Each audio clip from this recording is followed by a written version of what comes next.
जय हिंद दोस्तों, एक बार फिर से आप सभी का बहुत बहुत स्वागत है आपके अपने परिवार मैथ्स वाटका में। पिछले क्लास में हमने आपको एक सिलेबस दिया था और वहाँ पे हमने मैथमेटिक्स के कुछ इंपॉर्टेंट टॉपिक्स आपको बताया था कि यहाँ से जो है रेलवे के एग्जाम में सबसे ज़्यादा क्वेश्चंस जो है वो पूछे जाते हैं, सबसे ज़्यादा वहाँ से क्वेश्चंस आपको देखने को एग्जाम में मिलेगा।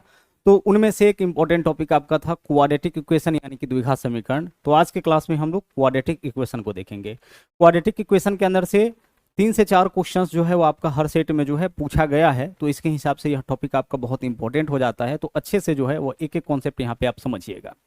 आज हम लोग इसके टाइप 1 को देखेंगे। टोटल 3 टाइप के क्वेश्चंस जो है आपका क्वाड्रेटिक इक्वेशन से पूछा जाता है, जिसमें से टाइप 1 को आज के क्लास में हम लोग देखेंगे। इसके बाद इसी तरह से टाइप 2 और टाइप 3 का क्लासेस भी आपको देखने को मिलेगा। टाइप 1 में हम लोग यहाँ पे क्वाड्रेटिक इक्वेशन को सोल्व करना सीखेंगे। जैसे यहाँ पे देखिएगा, इस इक्वेशन को सोल्व करने का मतलब है कि हमें x का वैसा वैल्यू निकालना जिससे यह इक्वेशन हमारा सेटिस्फाई हो जाए। कोई भी इक्वेशन अगर इस फॉर्मेट में होता है उसको हम लोग द्विघात समीकरण बोलते हैं, जिसमें जो एक्स स्क्वायर का कॉफिशिएंट होता है उसको a से डिनोट करते हैं, यानी एक्स स्क्वायर के गुना में जो वैल्यू होगा उसको a से डिनोट करेंगे, x के गुना में जो वैल्यू होगा उसको b से, और जो कांस्टेंट वाला पार्ट बचता है जिसके साथ एक्स वाई लगा हुआ नहीं रहता है उसको हम लोग c से डिनोट करते हैं। इस इक्वेशन को सोल्व करने का ट्रिक क्या होगा, ध्यान से समझिएगा, गौर से देखिएगा। यह तो बेसिक क्वेश्चन है, लेकिन कोई भी क्वेश्चन आपके सामने आ जाए आप आसानी से उसको सोल्व कर सकते हैं।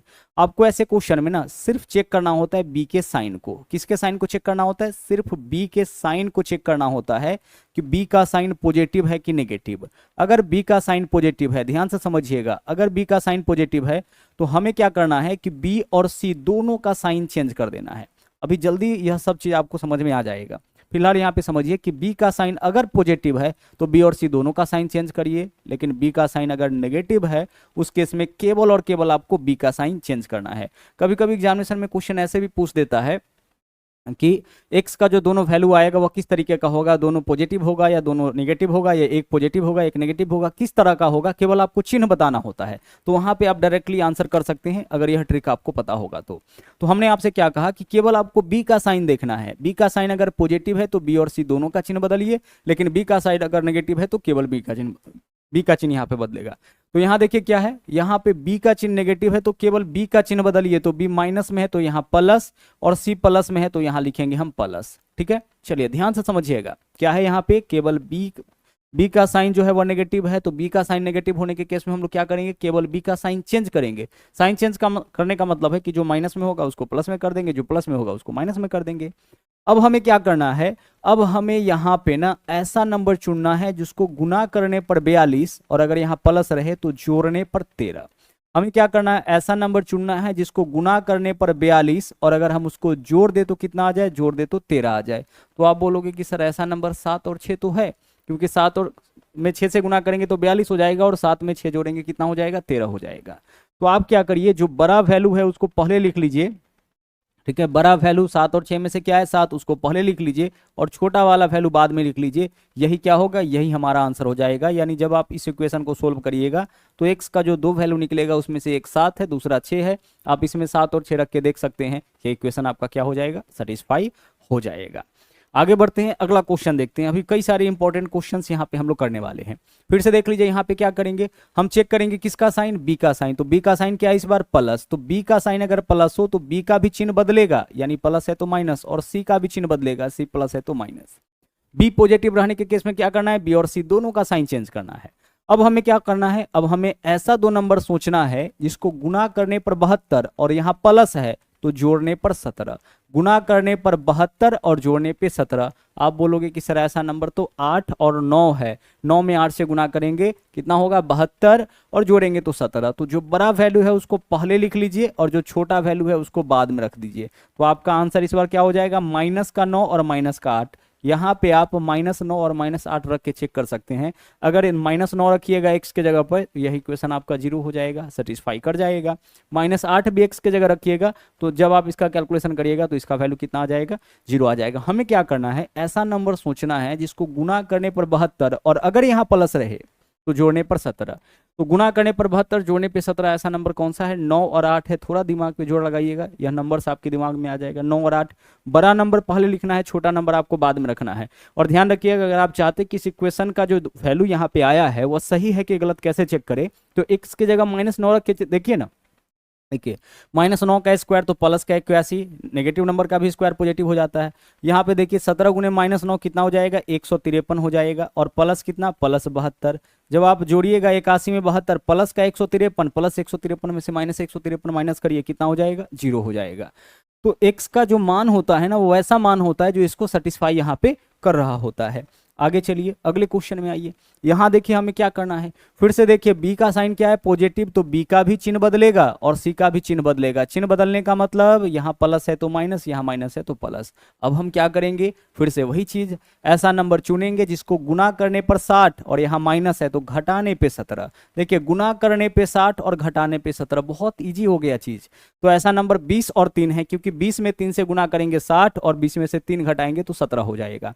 हम बड़ा नंबर पहले लिखेंगे, छोटा नंबर बाद में, तो पहले 20 लिखिए उसके बाद 3 लिखिए। आपका जो आंसर होगा वो यही हो जाएगा। x का वैल्यू क्या क्या है, माइनस का 20 प्लस का 3, -20 यहाँ पे रख के देख लीजिए या प्लस का 3 रख के देख लीजिए, यही क्वेश्चन आपका सेटिस्फाई हो जाएगा। और अगर गौर से सभी क्वेश्चंस को आप देख रहे होंगे तो सभी क्वेश्चंस में जो वैल्यू आया है ना, वो डिफरेंट डिफरेंट वैल्यू आया है।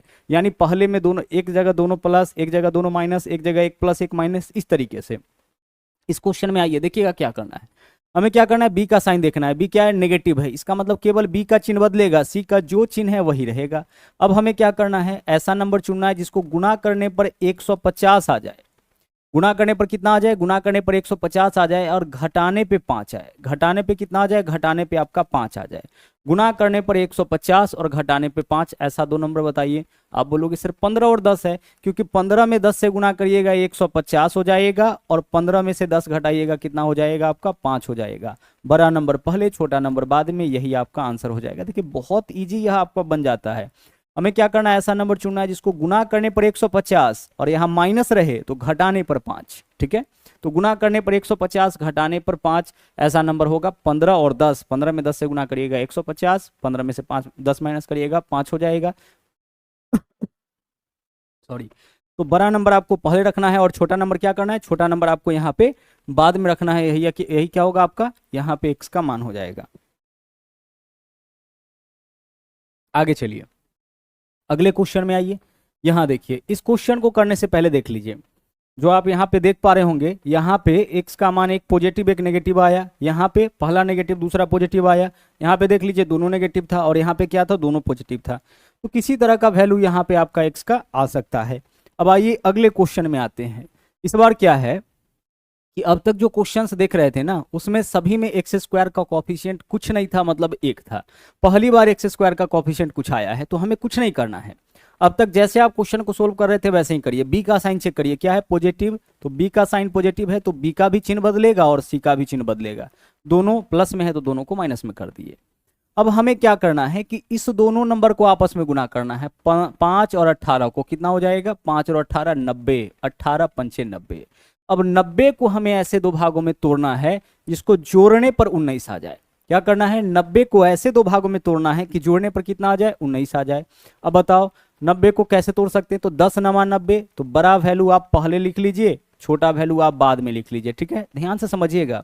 हमें क्या करना है, इस बार एक्स स्क्वायर का अगर कोई कॉफिशिएंट हो तो इससे इसमें गुना होगा, तो 18 गुने 5 90। अब हम इसके जगह 90 ले रहे हैं। 90 को ऐसे दो भागों में तोड़िए कि जोड़ने पर, यहाँ प्लस रहे तो जोड़ने पर 19 आ जाए। तो 90 के लिए हम क्या लिख सकते हैं, 10 गुने 9, 10 में 9 से गुना करेंगे 90 हो जाएगा, और 10 में 9 को जोड़ेंगे 19 हो जाएगा। अब तक जो काम कर रहे थे ना, उसमें गौर से समझिएगा, इतना ही हमारा आंसर हो जाता था। इतना आंसर कब होगा, जब एक्स स्क्वायर का कॉफिशिएंट कुछ नहीं मतलब 1 होगा। लेकिन एक्स स्क्वायर का कॉफिशिएंट 1 के अलावा कोई वैल्यू रहे तो उससे आपको इस दोनों में भाग करना पड़ेगा। तो एक्स स्क्वायर का कॉफिशिएंट इस बार 5 है, तो 5 से इसमें भी भाग, 5 से इसमें भी आपको भाग करना पड़ेगा, और आपका जो आंसर हो जाएगा इस बार यही हो जाएगा। अब से पहले भी भाग कर रहे थे, लेकिन 1 से भाग करने पर तो मान में कोई अंतर नहीं आता है, इसलिए भाग करने की आवश्यकता नहीं है। अब देखिए -10/5 कितना हो जाएगा, यह तो आपका -2 हो गया, और इधर -9/5, तो एक तो आंसर हमारा हो जाएगा -2, और दूसरा क्या होगा, -9/5। यही आपका आंसर हो जाएगा। वैल्यू कटने वाला होगा तो उसको काट लेंगे। तो एक्स का 2 वैल्यू आया, इसमें से एक -2, दूसरा क्या है -9/5। आगे चलिए अगले क्वेश्चन में चलते हैं। यहाँ देखिए फिर से हम वही करेंगे। बी फिर से क्या है, पॉजिटिव, तो बी का भी साइन चेंज होगा और सी का भी साइन चेंज होगा। अब क्या करना है, इस दोनों को आपस में गुना करना है। 42 गुने 3 कितना होता है, 126। अब इस 126 को ऐसे दो भागों में तोड़िए कि प्लस करने पर 27 आ जाए। तो ऐसा नंबर है 21 और 6। तो बड़ा नंबर को आप पहले लिखिए, तो पहले 21 लिखेंगे, छोटा नंबर को बाद में, तो फिर हम 6 लिखेंगे। एक काम और हमें करना है, जो एक्स स्क्वायर का कॉफिशिएंट है ना, उससे दोनों में भाग। तो यहाँ भी 3 लिखेंगे और यहाँ भी नीचे में क्या लिखेंगे, 3 लिखेंगे। सोल्व करिए, 21/3 क्या हो जाएगा, -7 हो जाएगा, और इधर -6/3 क्या होगा, -2 होगा। इस बार आपका आंसर जो होगा वह क्या है, वो आपका आंसर है -7 -2। एक्स का वैल्यू क्या होगा, -7 -2। एक्स के जगह -7 रखिएगा, तभी इस इक्वेशन का मान 0 आ जाएगा, और -2 रखिएगा, फिर भी इस इक्वेशन का मान क्या आ जाएगा, 0 आ जाएगा। क्लियर। चलिए आगे बढ़ते हैं। अगला क्वेश्चन देख लीजिए क्या है। इस बार हमें क्या करना है, फिर से देख लीजिए, हम बी का चिन्ह देखेंगे। बी नेगेटिव है तो केवल बी का चिन्ह बदलेंगे, सी का जो चिन्ह है वही रहेगा। साथ में देख लीजिए, इस दोनों का आपस में गुणा करिए, तो 14 छके कितना हो जाएगा, 84 हो जाएगा। अब 84 को ऐसे दो भागों में तोड़िए कि घटाने पे 17 आ जाए। 84 को ऐसे दो भागों में तोड़ना है कि घटाने पे 17। तो 21 और 4, बड़ा वैल्यू पहले रहेगा और छोटा वैल्यू बाद में रहेगा। देखिए 9 8 भी हो सकता है, लेकिन हमें जोड़ के 17 नहीं लाना है, घटा के 17 लाना है। तो 84 को ऐसे दो भागों में तोड़ना है कि घटा के। तो 21 गुने 4 84 होता है, और 21 में से 4 घटाएंगे तो क्या होगा, 21 में से 4 घटाएंगे 17 हो जाएगा। तो बड़ा वैल्यू पहले, छोटा वैल्यू बाद में। एक्स स्क्वायर का कोफिशिएंट क्या है, 6 है, तो 6 से इधर भी भाग होगा, 6 से इधर भी भाग होगा। देख लीजिए क्या मान आता है। जब 6 से काटिएगा 3 से, तो 3 दूना 6 हो जाएगा, 3 सत्ते 21 हो जाएगा। तो एक तो वैल्यू आपका प्लस का 7/2 आया। दूसरा देख लीजिए, 2 दूना 4 और 2 तिया 6 हो जाएगा, यानी दूसरा वैल्यू माइनस का 2/3। तो हमारा आंसर इस बार जो है वह यही हो जाएगा। क्या होगा, आंसर हमारा होगा 7/2 और माइनस का 2/3। अगर आपको यहां से पूछा जाए कि आप बताइए कि इसको सोल्व करने पर x का जो वैल्यू आएगा वह क्या होगा, दोनों धनात्मक होगा, दोनों ऋणात्मक होगा, किस तरीके का होगा, तो इसी को देख के बता सकते हैं ना। बी नेगेटिव है तो केवल बी का चिन्ह बदलेगा, सी का वही रहेगा, मतलब एक पॉजिटिव एक नेगेटिव। तो अगर चिन्ह आपसे पूछा जाए तब तो आप डायरेक्ट बता सकते हैं, और सवाल इस तरह से पूछा भी गया है। आइए एक बार इस क्वेश्चन को भी देख लेते हैं। आप बताइए बी का चिन्ह क्या है, सर पॉजिटिव है, तो बी का भी चिन्ह बदलेगा, सी का भी चिन्ह बदलेगा। प्लस में तो माइनस, यहाँ भी प्लस में है तो माइनस। अब गौर से देखिए, 4 में 9 से गुना करिए, कितना हो जाएगा, 36। और इस बार हम क्या करेंगे, इस 36 को ऐसे दो भागों में तोड़ेंगे कि प्लस करने पर 15 आ जाए। तो भाई 12 और 3, तो बड़ा वैल्यू पहले लिख लीजिए, छोटा वैल्यू बाद में लिख लीजिए। अब हमें साथ में एक काम और करना होता है, जब भी एक्स स्क्वायर का कोफिशिएंट एक के अलावा कोई वैल्यू हो तो उससे दोनों में भाग। तो 4 से आप इसमें भी भाग करिए, 4 से आप इसमें भी भाग करिए। जब आप 12 में 4 से भाग करिएगा तो -3 यहाँ से आ जाएगा, और इधर आपका -3/4 हो जाएगा। यही दोनों आपका क्या होगा, यही दोनों आपका एक्स का वैल्यू हो जाएगा। अगर हमसे यह पूछा जाता कि भाई आप हमें बताओ कि जब हम इस इक्वेशन को सोल्व करेंगे तो एक्स का जो दोनों वैल्यू निकलेगा वह किस तरीके का होगा, तो चूंकि बी का मान पॉजिटिव है तो देखिए हम क्या करेंगे, बी का भी चिन्ह बदलेंगे, सी का भी चिन्ह बदलेंगे, मतलब एक्स का जो दोनों वैल्यू आएगा वह दोनों का दोनों क्या होगा, दोनों का दोनों आपका नेगेटिव होगा। तो इस तरीके से हमें क्या करना है कि जब भी हमारे सामने कोई भी द्विघात समीकरण दिया जाए तो हम उसको सोल्व करेंगे, डायरेक्ट सोल्व करके हम लोग एक्स का वैल्यू निकालेंगे।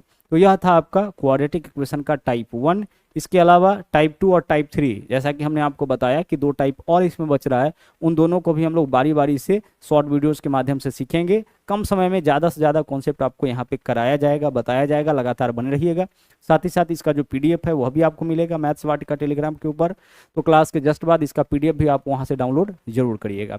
साथ ही इन्हीं क्वेश्चंस का आप प्रैक्टिस करते रहिएगा। पहले यहाँ पे जितना क्वेश्चंस दिया गया उसका अच्छे से प्रैक्टिस कर लीजिएगा, उसके बाद अगर और भी कोई क्वेश्चंस प्रीवियस पेपर आपको दिखे वहाँ भी आप उसको सोल्व कर करके बना करके देख सकते हैं। क्वेश्चन करने वाले हैं ना, वह मूलों की प्रकृति पे आधारित होगा, यानी किसी भी क्वाड्रेटिक इक्वेशन के रूट्स के मूलों की प्रकृति हम कैसे पता करेंगे, या फिर उसके नंबर ऑफ सॉल्यूशन कैसे पता करेंगे। ठीक है, चलिए जैसे यहाँ पे देख सकते हैं, पहला क्वेश्चन आपके सामने है। एक क्वाड्रेटिक इक्वेशन दिया गया है और हमसे यह पूछा गया है कि इसके मूलों की प्रकृति बताइए कि किस तरीके का है। तो केवल आपसे मूलों की प्रकृति ही नहीं पूछा जाएगा, यह भी आपसे पूछा जाएगा कि इसके सॉल्यूशन कितने होंगे, शून्य कितने होंगे। तो किसी भी क्वाड्रेटिक इक्वेशन के जो मूलों की प्रकृति होती है वह निर्भर करता है उसके डी के मान पर। डी को हम लोग बोलते हैं डिस्क्रिमिनांट, यानी कि विवेचक या फिर विविधकर बोला जाता है। आपको एक चीज़ अच्छे से पता है कि क्वाड्रेटिक इक्वेशन का जो स्टैंडर्ड फॉर्म होता है वो क्या होता है आपका, ax² + bx + c = 0। यह किसी भी द्विघात समीकरण का आपका स्टैंडर्ड फॉर्म होता है। अब इसमें क्या होता है, x² के गुना में जो वैल्यू होता है ठीक है, उसको हम लोग ए से डिनोट करते हैं चिन्हों के साथ। एक्स के गुना में जो वैल्यू होता है उसको बी से, और जो कांस्टेंट वाला पार्ट होता है उसको हम लोग सी से डिनोट करते हैं। ठीक है, जो कांस्टेंट वाला पार्ट होगा उसको हम लोग किससे डिनोट करते हैं, सी से डिनोट करते हैं। जैसे मान लीजिए कि यहाँ पे एक इक्वेशन हम इस प्रकार से लिखे हैं 7x² minus 9x plus 5 is equal to 0। तो अगर हम आपसे कहे कि आप बताइए कि इस इक्वेशन में जो है ए का मान क्या होगा, तो आप बोलोगे सर x² के गुना में क्या वैल्यू है 7, तो यही ए का मान होगा। बी का मान क्या होगा जो x के गुना में है, तो x के गुना में -9 है, चिन्ह के साथ हमने आपसे कहा है, तो बी का मान -9 हो जाएगा। और सी का मान जो कांस्टेंट वाला पार्ट है यानी जिसके साथ एक्स वाई लगा हुआ नहीं है, तो सी का मान क्या हो जाएगा, सी का मान 5 हो जाएगा। अब जब आप इस इक्वेशन को सोल्व करिएगा तो इसके दो वैल्यू निकल के सामने आएगा, उसमें से एक वैल्यू को हम लोग अल्फा से डिनोट करते हैं और दूसरे वैल्यू को बीटा से डिनोट करते हैं। ठीक है, एक मान जो होगा उसको हम लोग किससे डिनोट करते हैं, अल्फा से, और दूसरे मान को बीटा से। तो हमें यही बताना है कि जब हम इस टाइप के इक्वेशन को सोल्व करने के लिए जाएंगे तो अल्फा और बीटा का वैल्यू हमें किस तरीके का दिखेगा, वह दोनों आपस में इक्वल हो सकता है या दोनों अनइक्वल होगा, है ना, और दोनों अनइक्वल होगा या फिर वास्तविक होगा या अवास्तविक होगा, इसी चीज़ को हमें यहाँ पे बताना होता है। तो हमने आपसे अभी क्या कहा है कि किसी भी क्वाड्रेटिक इक्वेशन के मूलों की प्रकृति जो होती है वह डी के मान पर निर्भर करता है, और डी बराबर क्या होता है, डी बराबर आपका होता है b² माइनस 4ac। डी बराबर b² माइनस 4ac होता है, यानी इसी बात पर निर्भर करता है किसी भी क्वाड्रेटिक इक्वेशन के द्विघात समीकरण के मूलों की प्रकृति या फिर उसके नंबर ऑफ सॉल्यूशन, सब कुछ इसी पे निर्भर करता है। अब आप एक चीज सोचिए कि b² माइनस 4ac का मान क्या क्या हो सकता है। तो सबसे पहला यहाँ देखिएगा, पहला कंडीशन, पहले 5 मिनट में कॉन्सेप्ट आप अच्छे से समझ लीजिए, फिर किसी भी क्वेश्चन को करने में दिक्कत नहीं होगी। तो अगर b² माइनस 4ac, या फिर इसको हम d भी कह सकते हैं, तो b² माइनस 4ac का वैल्यू अगर 0 के बराबर आ गया, इसके बराबर आ गया, 0 के बराबर आ गया, क्या b² माइनस 4ac का मान किसी क्वाड्रेटिक इक्वेशन में आप नहीं निकाल सकते हैं? सर बिल्कुल निकाल सकते हैं। जो x के गुना में होगा a का मान, x² के गुना में होगा a का मान, जो x के गुना में होगा b का मान, जो कांस्टेंट वाला पार्ट होगा वह c का मान। तो हम बड़े आराम से b² माइनस 4ac का वैल्यू निकाल सकते हैं।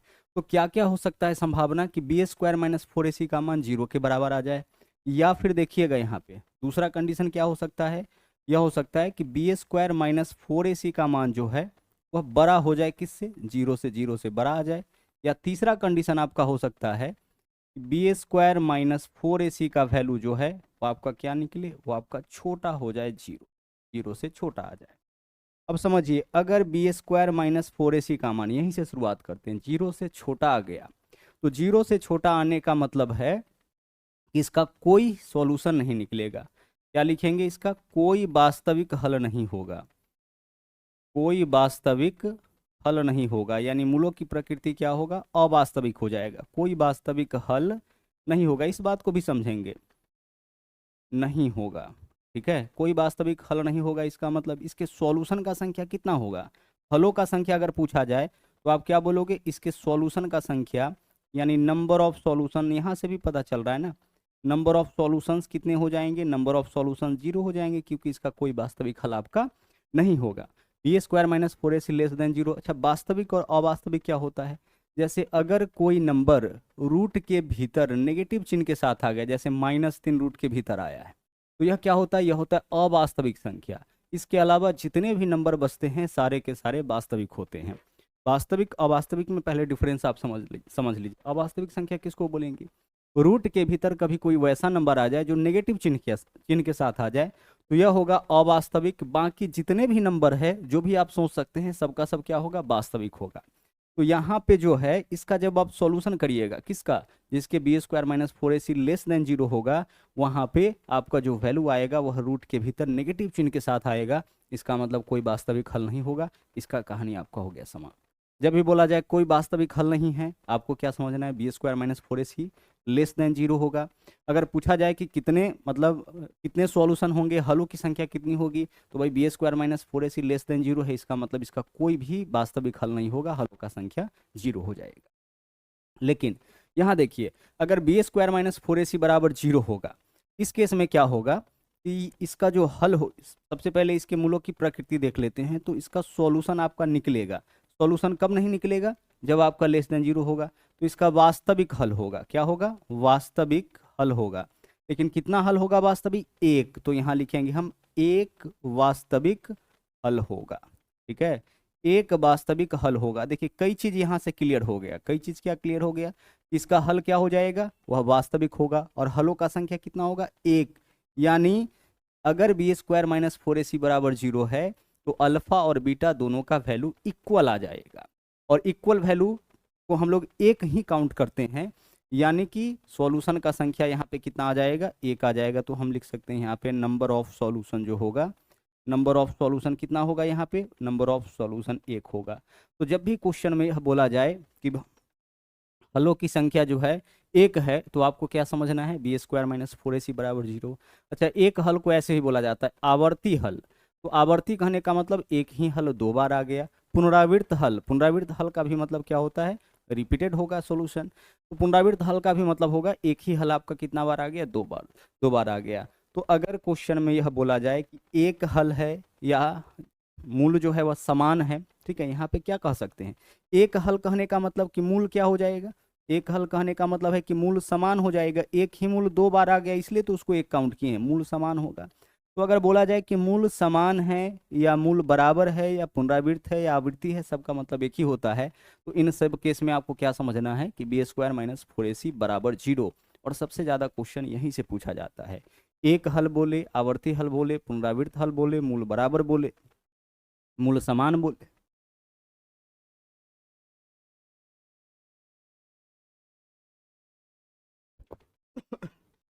ठीक है, तो इन सभी केस में क्या होगा? बी स्क्वायर माइनस फोर ए सी बराबर जीरो हो जाएगा। और यहाँ चलते हैं, बी स्क्वायर माइनस फोर ए सी ग्रेटर देन अगर जीरो है तो यहाँ पे दो वास्तविक हल होगा। कितने हल होंगे? दो वास्तविक हल होंगे। यानी हलों का संख्या कितना हो जाएगा? यहाँ से ही क्लियर हो रहा है, दो वास्तविक हल होंगे। यानी आप कह सकते हैं कि हलों का संख्या जो है, यानी नंबर ऑफ सॉल्यूशंस कितने हो जाएंगे? पर इसके नंबर ऑफ सॉल्यूशन जो है वह दो हो जाएगा। ठीक है, चलिए तो क्लियर यहाँ पे हो रहा है तीनों चीज। अगर बी स्क्वायर माइनस फोर ए सी लेस देन जीरो है, इसका मतलब जो इक्वेशन है उसका कोई भी वास्तविक हल निकल के सामने नहीं आएगा। अगर बी स्क्वायर माइनस फोर ए सी जीरो से बड़ा है, जीरो से बड़ा है, इसका मतलब कि दो वास्तविक हल निकल के आएगा। नंबर ऑफ सॉल्यूशन कितने हो जाएंगे? दो हो जाएंगे। और अगर बी स्क्वायर माइनस फोर ए सी जीरो के बराबर है, इसका मतलब क्या होगा? इसका मतलब है कि इस निकाय का केवल एक हल होगा और जो हल होगा वह क्या होगा? समान होगा। यहाँ पे देखिए दो वास्तविक हल होंगे और जो हल होगा वह क्या होगा? असमान होगा। दोनों का दोनों क्या होगा? असमान होगा। यानी कि अल्फा और बीटा का वैल्यू डिफरेंट डिफरेंट आएगा। इसमें क्या होगा? अल्फा और बीटा दोनों का वैल्यू एक होगा, समान होगा। यहाँ पे क्या होगा? अल्फा और बीटा का वैल्यू आपका डिफरेंट डिफरेंट आएगा। क्लियर? चलिए, तो इतना कॉन्सेप्ट उम्मीद करते हैं कि बहुत बेसिक सा कॉन्सेप्ट है। इतना समझ के आप जो है इसके ऊपर आधारित क्वेश्चन बहुत आसानी से बना सकते हैं। बी स्क्वायर माइनस फोर ए सी जीरो के बराबर मतलब हल क्या होगा? समान होगा, एक हल होगा। नंबर ऑफ सॉल्यूशन पूछा जाए तो एक, मूल क्या हो जाएगा इसका? समान। आगे चलिए, बी स्क्वायर माइनस फोर ए सी जीरो से बड़ा है, इसका मतलब यहाँ पे कितना हल होगा? दो हल होगा। अब दो हल होने का मतलब है कि मूल असमान होगा, क्योंकि अगर समान होगा तब तो उसको एक ही काउंट कर लेते हैं, असमान होगा। ठीक है, आगे चलिए। और बी स्क्वायर माइनस फोर ए सी लेस देन जीरो, इसका मतलब यहाँ पे कोई वास्तविक हल नहीं होगा। एक चीज और आपको ध्यान रखना है, कभी कभी यह भी पूछ देता है कि मूल परिमेय होगा कि अपरिमेय। तो अगर रूट के भीतर कभी कोई वैसा वैल्यू आ जाए इसका वर्गमूल नहीं निकलता हो, जैसे रूट 17 आ जाए, तो यह क्या होगा? यह आपका अपरिमेय हो जाएगा। लेकिन अगर वैल्यू रूट के फॉर्म में इस तरह से रूट 16 आ गया तो यह क्या होगा? परिमेय हो जाएगा। तो बी स्क्वायर माइनस फोर ए सी का मान अगर ऐसा आता है, बी स्क्वायर माइनस फोर ए सी का मान अगर ऐसा आता है जो रूट के भीतर आता है, जिसका रूट आप नहीं कर पाते हैं, तो वह आपका अपरिमेय हो जाएगा। और अगर बी स्क्वायर माइनस फोर ए सी का मान ऐसा आता है जिसका वर्गमूल आप कर सकते हैं, जैसे 16 है, 36 है, 49 है, इसका मतलब वह परिमेय हो जाएगा। तो परिमेय अपरिमेय यह तो कॉन्सेप्ट है। आगे चलिए, अब क्वेश्चन से बाकी चीजों को समझते हैं। पहला क्वेश्चन देखिए क्या है, बोला है निम्न में से कौन सा द्विघात समीकरण के मूलों की प्रकृति का वर्णन करता है। अब इस द्विघात समीकरण के मूलों की प्रकृति हमें कैसे पता चलेगा? बी स्क्वायर माइनस फोर ए सी से। तो आप बताइए कि इस क्वेश्चन में बी का मान क्या है? आप बोलोगे सर ए का मान 3 है, बी का मान -4 है, तो बी का मान आपका यहाँ हो जाएगा -4। आप ए का मान बता दो क्या होगा? पहला क्वेश्चन है, एक एक चीज आराम से समझ लेते हैं। ए का मान हो जाएगा 3, और अगर सी का मान आपसे पूछा जाए तो क्या होगा? जो कांस्टेंट वाला पार्ट है 10। हमें क्या करना है? हमें चेक करना है बी स्क्वायर माइनस फोर ए सी। तो b का मान माइनस 4 है, तो -4 का स्क्वायर प्लस का 16 होगा। बी स्क्वायर, ये तो चेक करते हैं, बी स्क्वायर, तो b का मान कितना होगा, -4 का स्क्वायर 16। बी स्क्वायर के बाद लिखते हैं -4ac, तो 4 गुने a के जगह 3 और c के जगह कितना 10। अब इधर देख लीजिए क्या होगा, 10 तिया 30 चौके 120, 16 में से जब 120 घटाएंगे तो क्या होगा, यह जो वैल्यू आएगा वो लेस देन 0 आ जाएगा ना। चेक करिए जरा सा, बी स्क्वायर -4ac जो आया, बी स्क्वायर तो b के जगह -4 का स्क्वायर 16 हो गया। ठीक है, अगर आप चाहे तो इसको पूरा कैलकुलेट करके देख सकते हैं। पूरा कैलकुलेट करके देखिए, 4 तिया 12 दही 120, 16 में से 120 घटाएंगे कितना आ जाएगा, माइनस का 104 आया, तो -104 आया, यानी बी स्क्वायर -4ac का वैल्यू लेस देन 0। तो 0 से कम है, इसका मतलब कि एक क्या होगा, कोई वास्तविक मूल्य इसका नहीं होगा। बी स्क्वायर -4ac अगर लेस देन 0 है, इसका मतलब कोई वास्तविक हल यहाँ पे नहीं है। सिर्फ इतना ही तो आपको चेक करना है। क्या चेक करना है, b square -4ac less than 0 आया, कोई वास्तविक हल नहीं होगा। इसको चेक करिए, क्या करेंगे हम, बी स्क्वायर तो 6 का स्क्वायर कितना हो जाएगा 36, -4ac तो 4 गुने 3 गुने -5, तो 4 गुने, यहाँ देखिए 4 गुने 3 गुने जब -5 करिएगा तो कितना आ जाएगा आपका, 4 तिया 12 पंचे 60 -60, तो बी स्क्वायर माइनस 60 कितना लिखेंगे हम, -60 लिखेंगे। तो माइनस माइनस क्या होगा, प्लस 36 और 60 कितना 96। यह जो वैल्यू आया वह क्या है आपका, बी स्क्वायर -4ac का मान जो है वह आपका ग्रेटर देन 0 आया है। तो 0 से बड़ा आया है, इसका मतलब क्या होगा, मूल वास्तविक होगा और असमान होगा। क्या होगा, मूल वास्तविक होगा और असमान होगा। बी स्क्वायर -4ac का वैल्यू अगर 0 के बराबर आ जाता तो हम क्या कहते, हम यहाँ पे कहते 0 का वैल्यू मूल वास्तविक और समान हो जाता। यहाँ पे 0 से बड़ा आया है, यानी कि मूल वास्तविक और असमान होगा। अगर 0 से छोटा आ जाता तो कोई वास्तविक मूल्य नहीं होता। यही तो 3 कंडीशन होता है। तो हमें क्या करना होता है, सावधानी से सिर्फ चेक करना होता है, बी स्क्वायर तो 6 का स्क्वायर हो जाएगा 36, -4ac तो 4 तिया 12 पंचे -60, तो 36 -60 यानी 36 + 60 क्या वैल्यू आ गया, पॉजिटिव। आगे यहाँ देखिए क्या बोला है, मूल बराबर है। तो मूल बराबर कब होता है, आपने देखा है ना सर, मूल बराबर तब होता है जब बी स्क्वायर -4ac बराबर 0 होता है। किसी भी द्विघात समीकरण के मूल बराबर तभी होंगे जब बी स्क्वायर -4ac बराबर 0 होगा। तो आप यहाँ से बताइए कि b का मान क्या है, तो x के गुना में क्या वैल्यू है, कुछ नहीं है, मतलब 1 है। तो हम करेंगे सबसे पहले 1 का स्क्वायर -4ac, तो 4 गुने a के जगह कितना हो जाएगा a, और c के जगह कितना होगा, c के जगह b होगा। यह किसके बराबर हो जाएगा, 0 के बराबर होगा। आप इस इक्वेशन में बताइए कि a का मान क्या होगा, जो एक्स स्क्वायर के गुना में है a, b का मान जो x के गुना में है 1, और c का मान कांस्टेंट वाला पार्ट यानी कि b। तो हम किए बी स्क्वायर यानी 1 का स्क्वायर -4ab। अब यहाँ से देख लीजिए 1 का स्क्वायर 1 रह जाएगा, बराबर माइनस वाला पार्ट उधर जाएगा तो प्लस में आ जाएगा, यानी कि 4ab। तो यहाँ से क्या आ गया, 4ab बराबर 1। तो 4ab बराबर 1 किस ऑप्शन में है, विकल्प सी में है। तो विकल्प सी आपका यहाँ पे राइट आंसर आपका हो जाएगा। आगे चलिए, अगला सवाल देखिए, सारे नए क्वेश्चन हैं। निम्नलिखित में से किस द्विघात समीकरण के मूल वास्तविक नहीं होंगे। मूल वास्तविक कब नहीं होता है सर, मूल वास्तविक तब नहीं होता है जब B square -4ac less than 0 होता है। मूल वास्तविक नहीं होने का मतलब b square -4ac less then क्या हो जाएगा, 0। तो आप बताइए किस इक्वेशन के b square -4ac less than 0 है। अगर हम इसका चेक करते हैं तो बी स्क्वायर हो जाएगा 16, -4ac तो 4 गुने 1 गुने -5, तो ये प्लस में आ जाएगा, प्लस 20 हो जाएगा ना। 4ac तो 4 गुने 1 गुने -5 -20 होगा, और 16 -20 यानी 16 + 20, 16 20 36 हो जाएगा, यानी यह तो पॉजिटिव आ गया। यहाँ देखिए बी स्क्वायर तो 4 का स्क्वायर 16, -4ac तो 4 गुने 1 गुने 4 यानी 16, बी स्क्वायर -4ac बराबर 0 आ गया, मतलब इसका मूल तो समान होगा। इसको चेक करिए, बी स्क्वायर 4 का स्क्वायर हो जाएगा 16, -4ac तो 4 गुने 1 गुने 5 कितना आया 20, 16 - 20 कितना -4, यानी B square -4ac less than 0 आ गया है, 0 से छोटा आ गया है। और 0 से छोटा आने का मतलब इसके जो मूल होंगे वह क्या होंगे, वास्तविक नहीं होंगे, यानी कि अवास्तविक होगा। मूल अवास्तविक होने का मतलब क्या है, वास्तविक नहीं होने का मतलब है b square -4ac less than 0 हो जाएगा। आगे चलिए, यहाँ देखिए बोला है कि कोई समाधान नहीं है। अच्छा, कोई समाधान कब नहीं होता है, किसी भी द्विघात समीकरण का कोई समाधान यानी कि नो सॉल्यूशन, 0 सॉल्यूशन का केस कब बनता है, जब बी स्क्वायर -4ac जो है वो आपका लेस देन जीरो हो जाता है। बी स्क्वायर माइनस 4ac जो है अगर लेस देन जीरो है, इसका मतलब कोई वास्तविक हल नहीं होगा, कोई समाधान नहीं होगा। तो यहाँ बोला है कि यह जो इक्वेशन है इसका कोई समाधान नहीं है, तो के का मान बताइए। अब के का मान हम यहाँ से बताएंगे। एक बात तो पता चल गया कि इस इक्वेशन के b square minus 4ac less than zero होंगे।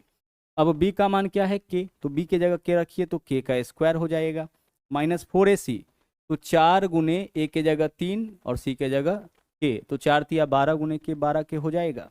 12 के लेस देन कितना होगा, लेस देन जीरो हो जाएगा। 12 के आपका इतना लेस देन जीरो होगा, b square minus 4ac less than zero किए हैं, बोला है कोई समाधान नहीं है। तो यहाँ से एक बात बताइए, आप लिख सकते हैं के स्क्वायर, समीकरण को देखिए यहाँ लेस देन रहे इक्वल रहे एज ए समीकरण ही इसको हम लोग ट्रीट करते हैं।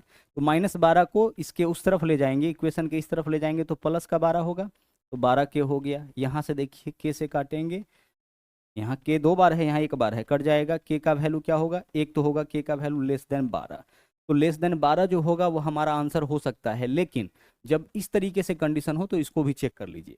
तो के का मान लेस देन 12, एक तो कन्फर्म हो गया, तो लेस देन 12 इसमें नहीं है, लेस देन 12 इसमें नहीं है, इसी दोनों में से कोई हमारा आंसर होगा। अब एक चीज़ और चेक करिए, ध्यान से समझिएगा, एक चीज़ और चेक करिए कि के का मान अगर हम जीरो लेंगे तो क्या होगा। तो अगर जीरो लेंगे तो बराबर हो जाएगा जीरो, यानी के का मान जीरो नहीं ले सकते हैं। अगर जीरो से छोटा लेंगे तो क्या होगा, के का मान एक जगह कंडीशन में है ना, के का मान ग्रेटर देन जीरो। अगर हम के का मान लेस देन जीरो लेते हैं, क्या लेते हैं, लेस देन जीरो, जैसे चलिए -1 ले लेते हैं, तो -1 का स्क्वायर 1 हो जाएगा। और यहाँ देखिए 12 गुने -1 -12 हो जाएगा, यानी यह आपका +12 होगा। तो 12 और 1 13, यह प्लस में आ गया ना, किस में आ गया, प्लस में आ गया। यह लेस देन जीरो नहीं है, लेस देन जीरो का मतलब नेगेटिव, इसका मतलब के का मान हमें जीरो से बड़ा ही लेना होगा।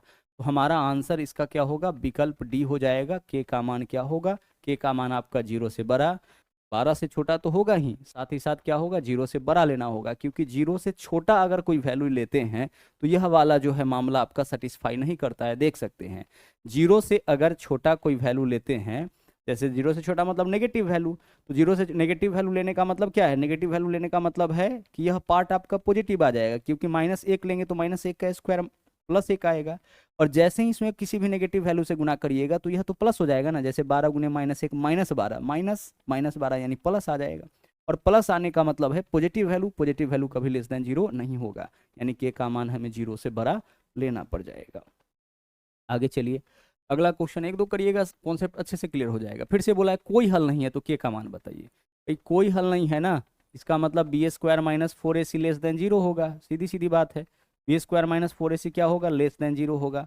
आगे चलिए, बी के जगह क्या है के, तो के स्क्वायर माइनस 4ac, तो 4 गुने ए के जगह कुछ नहीं है, मतलब ए के जगह एक्स स्क्वायर के गुना में कुछ नहीं है तो 1, तो 4 गुने 1 गुने के यानी 4k, और यह क्या होगा, लेस देन जीरो होगा। यहाँ से के स्क्वायर लेस देन 4k, के से के स्क्वायर को काटिए, यहाँ 2 बार आया है ना, तो के लेस देन 4, एक तो हमारा होगा के लेस देन 4, यहाँ आंसर नहीं होगा। के लेस देन 4 है, यहाँ देख लीजिए के लेस देन -4, यह भी नहीं होगा, इसी दोनों में से कोई आंसर होगा। अब क्या हम के का मान जीरो से छोटा ले सकते हैं, जीरो से छोटा लीजिएगा, नेगेटिव लीजिएगा, देखिए जैसे -1 लेंगे तो यह क्या होगा 1, और यह आपका प्लस हो जाएगा, यानी यह वैल्यू आपका जीरो से बड़ा हो जाएगा। अब देख पा रहे होंगे ना, जैसे ही नेगेटिव लेंगे यह वैल्यू क्या होगा, जीरो से बड़ा हो जाएगा। तो कंडीशन जो कंट्राडिक्ट हो रहा है, तो हम क्या ले सकते हैं, के का मान बड़ा लेना पड़ेगा जीरो से, और एक तो पहले से ही पता है कि 4 से छोटा, यहीं से क्लियर हो रहा है आपका। अब जीरो से छोटा मान अगर रखते हैं ना के का, तो के का मान जैसे ही जीरो से छोटा रखिएगा तो यह पूरा का पूरा पॉजिटिव मान दे देगा, और पॉजिटिव मान लेस देन जीरो नहीं होता है। जीरो से छोटा मान हमेशा क्या होता है, नेगेटिव होता है। जैसे -1 फिर से रखिए ना, तो -1 का स्क्वायर 1 होगा, और माइनस यहाँ देख लीजिए 4 गुने -1 -4 होगा, यानी क्या आ रहा है -5, तो के का मान जैसे ही नेगेटिव लिए, सॉरी +5 आ रहा है, तो के का मान जैसे ही नेगेटिव लेते हैं तो यह जो वैल्यू आता है वह आपका जीरो से बड़ा आ जाता है, और यह वैल्यू जीरो से छोटा होना चाहिए, मतलब हमें के का मान लेस देन जीरो ही लेना पड़ेगा। आगे यहाँ देखिए, बोला है के किस मान के लिए समीकरण के मूल समान होंगे। मूल समान होने का मतलब क्या होता है, अल्फा और बीटा का वैल्यू इक्वल, और अल्फा और बीटा का वैल्यू इक्वल कब आता है, मूल समान होने का मतलब है b square minus 4ac is equal to zero होना चाहिए। क्या हो जाएगा, बी स्क्वायर माइनस 4ac बराबर जीरो। अब इसको समीकरण का रूप दीजिए। सबसे पहले के एक्स से इस दोनों में गुना करेंगे, क्योंकि इस दोनों के बाहर गुना में के एक्स है, तो के एक्स से एक्स में गुना आप करते हैं तो के एक्स स्क्वायर हो जाएगा, होगा। फिर के एक्स से -2 में गुना करते हैं तो -2 के एक्स होगा, और +6 अलग है तो +6 को अपने जगह पे रहने दीजिए, इज इक्वल टू 0, यही तो होगा। के एक्स से एक्स में गुना के एक्स स्क्वायर, ठीक है। आगे चलिए, के एक्स से -2 में गुना तो -2 इंटू के एक्स और +6 इज इक्वल टू 0। आपको क्या करना है, बोला यह गया है कि इसके मूल समान है तो के का मान, भाई मूल समान है, इसका मतलब बी स्क्वायर -4ac बराबर 0 होगा। तो बी का मान बताइए क्या है, एक्स के गुना में क्या वैल्यू है, -2k, तो -2k का स्क्वायर बी स्क्वायर, यानी कि एक्स को छोड़ करके जो भी बचा वही तो आपका वैल्यू है ना बी का, तो बी स्क्वायर यानी -2k का स्क्वायर -4ac, तो 4 गुने ए के जगह के और इंटू सी के जगह क्या है आपका 6, इज इक्वल टू क्या हो जाएगा 0। -2 का स्क्वायर प्लस का 4, के है तो के, स्क्वायर है तो स्क्वायर, और यहाँ देखिए 6 चौके 24, तो -24 के, इसको बराबर के इस तरफ ले जाते हैं, -24 के है ना, उस तरफ ले जाएंगे तो प्लस का 24 के हो जाएगा। कैसे काटिए, के स्क्वायर को 4 से काटिए, 4 छक्के 24, कुछ गलत हो रहा है क्या, 4 छक्के 24, तो के का मान यहाँ पे क्या आ गया, के का मान यहाँ पे 6 आ गया, तो के का मान 6 होगा, यानी जहाँ के का वैल्यू 6 होगा वही हमारा आंसर हो सकता है। लेकिन एक चीज़ और हम लोग चेक कर लेंगे, यहाँ देखिए 6 के साथ क्या है, 0 है, तो अगर हम के जगह 0 रखेंगे तो क्या LHS बराबर RHS हो रहा है, तो रख के देखिए, अगर यहाँ हम 0 लेते हैं तो 0, यह पार्ट भी 0, और 0 रखने पर भी यह हमारा सेटिस्फाई हो रहा है, तो आंसर हम क्या करेंगे, आंसर हम विकल्प बी कर लेंगे। समझ रहे हो, थोड़ा सा हमें सोचना है, एक तो के का मान 6 आ गया, तो एक मान तो कंफर्म हो गया 6, दूसरा क्या के का, यहाँ देखिए के के साथ के का एक और मान 6 के साथ 0 भी दिया दे रखा है, तो 0 रख के यहाँ पे चेक करेंगे, अगर हम यहाँ पे 0 रख दिए कहाँ पे, के जगह पे, तो यह पार्ट भी 0 होगा, यह पार्ट भी 0 होगा, 0 - 0 यानी कि यह इक्वेशन हमारा सेटिस्फाई हो जा रहा है, तो सेटिस्फाई हो जा रहा है यानी 6 के अलावा इसका एक मान 0 भी होगा, तो हम अपना आंसर विकल्प बी चुन लेंगे, ठीक है। यही सब गलती आपको नहीं करना है। बोला है एक वास्तविक हल है, एक वास्तविक हल कहने का मतलब मूल समान होगा, मूल आवृत्ति होगा, पुनरावृत्त मूल होगा, ठीक है। तो फिर से क्या करेंगे, एक वास्तविक हल है, इसका सीधा सीधा मतलब क्या है, इसका सीधा सीधा मतलब है b square -4ac is equal to 0 होगा। तो आप बी स्क्वायर करिए, बी के जगह 2k है ना, तो 2k का हम क्या करेंगे, स्क्वायर करेंगे, -4ac, तो 4 गुने ए के जगह कितना है, कुछ नहीं है मतलब 1, और सी के जगह 4, तो 1 गुना 4 इज इक्वल टू 0। यहाँ से देखिए 2 का स्क्वायर 4, के का स्क्वायर करेंगे के स्क्वायर, बराबर बराबर के इस तरफ माइनस में उधर जाएगा तो प्लस में, 4 गुने 1 गुने 4 16, 4 से काटिए, 4 चौके 16, के स्क्वायर का वैल्यू 4, तो के का मान क्या हो जाएगा, √4, और √4 का वैल्यू क्या होता है, +-2, यानी के का मान +-2 इस ऑप्शन में है, विकल्प डी में है। हम क्या किए, √4 का मतलब क्या होगा, √4 का वैल्यू क्या आएगा, +- दोनों आता है ना, तो +-2, तो आंसर विकल्प डी हो जाएगा। आगे बढ़िए, यहाँ देखिए सवाल 9 में बोला है आवर्तक मूल निहित है। अब इसी को हम आपको समझाना चाह रहे थे, जब बोला जाए आवर्तक मूल निहित है या पुनरावृत्त मूल है, ठीक है, आवर्तक मूल बोला जाए या पुनरावृत्त मूल बोला जाए, का मतलब है मूल समान है, और मूल समान होने का मतलब b square -4ac is equal to क्या होगा, यहाँ भी इक्वल टू यहाँ भी 0 होगा। बी का मान बताइए, बी का मान 1.5 के होगा, तो 1.5 के का हम क्या करेंगे, स्क्वायर करेंगे, तो यह हो गया बी स्क्वायर -4ac, तो 4 गुने ए के जगह कुछ नहीं है तो 1, और सी के जगह क्या है आपका 4.5, इसका वैल्यू क्या होना चाहिए, 0 के बराबर होना चाहिए।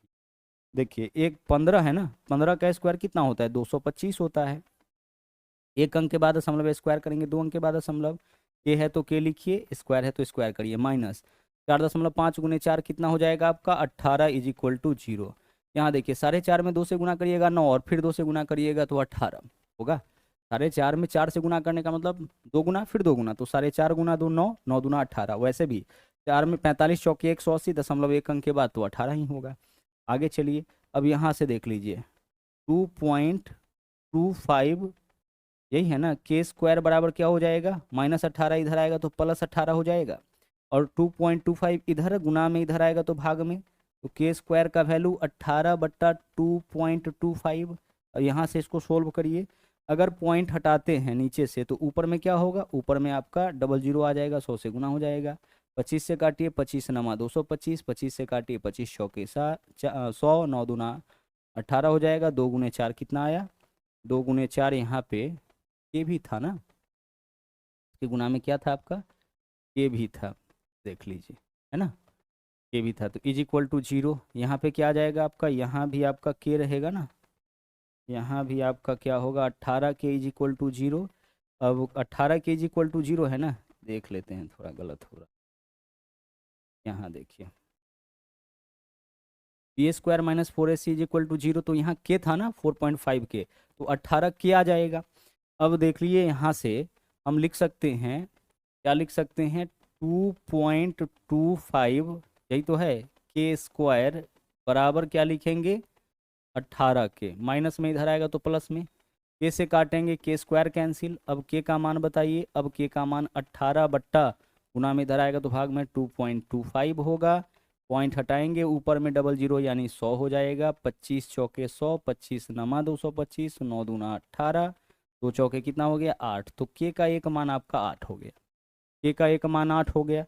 तो जहाँ भी के का एक मान 8 दर्शा रहा है वो हमारा आंसर होगा। यहाँ के का मान 8 नहीं है, ग्रेटर देन 8 है और लेस देन 8 है, ठीक है, यह दोनों नहीं होगा, यह हो सकता है। अब इसको चेक करना पड़ेगा, के का मान एक तो 8 है, क्या के का मान 0 भी हो सकता है? तो के जगह 0 रख के देखिए तो क्या LHS बराबर RHS हो जाएगा?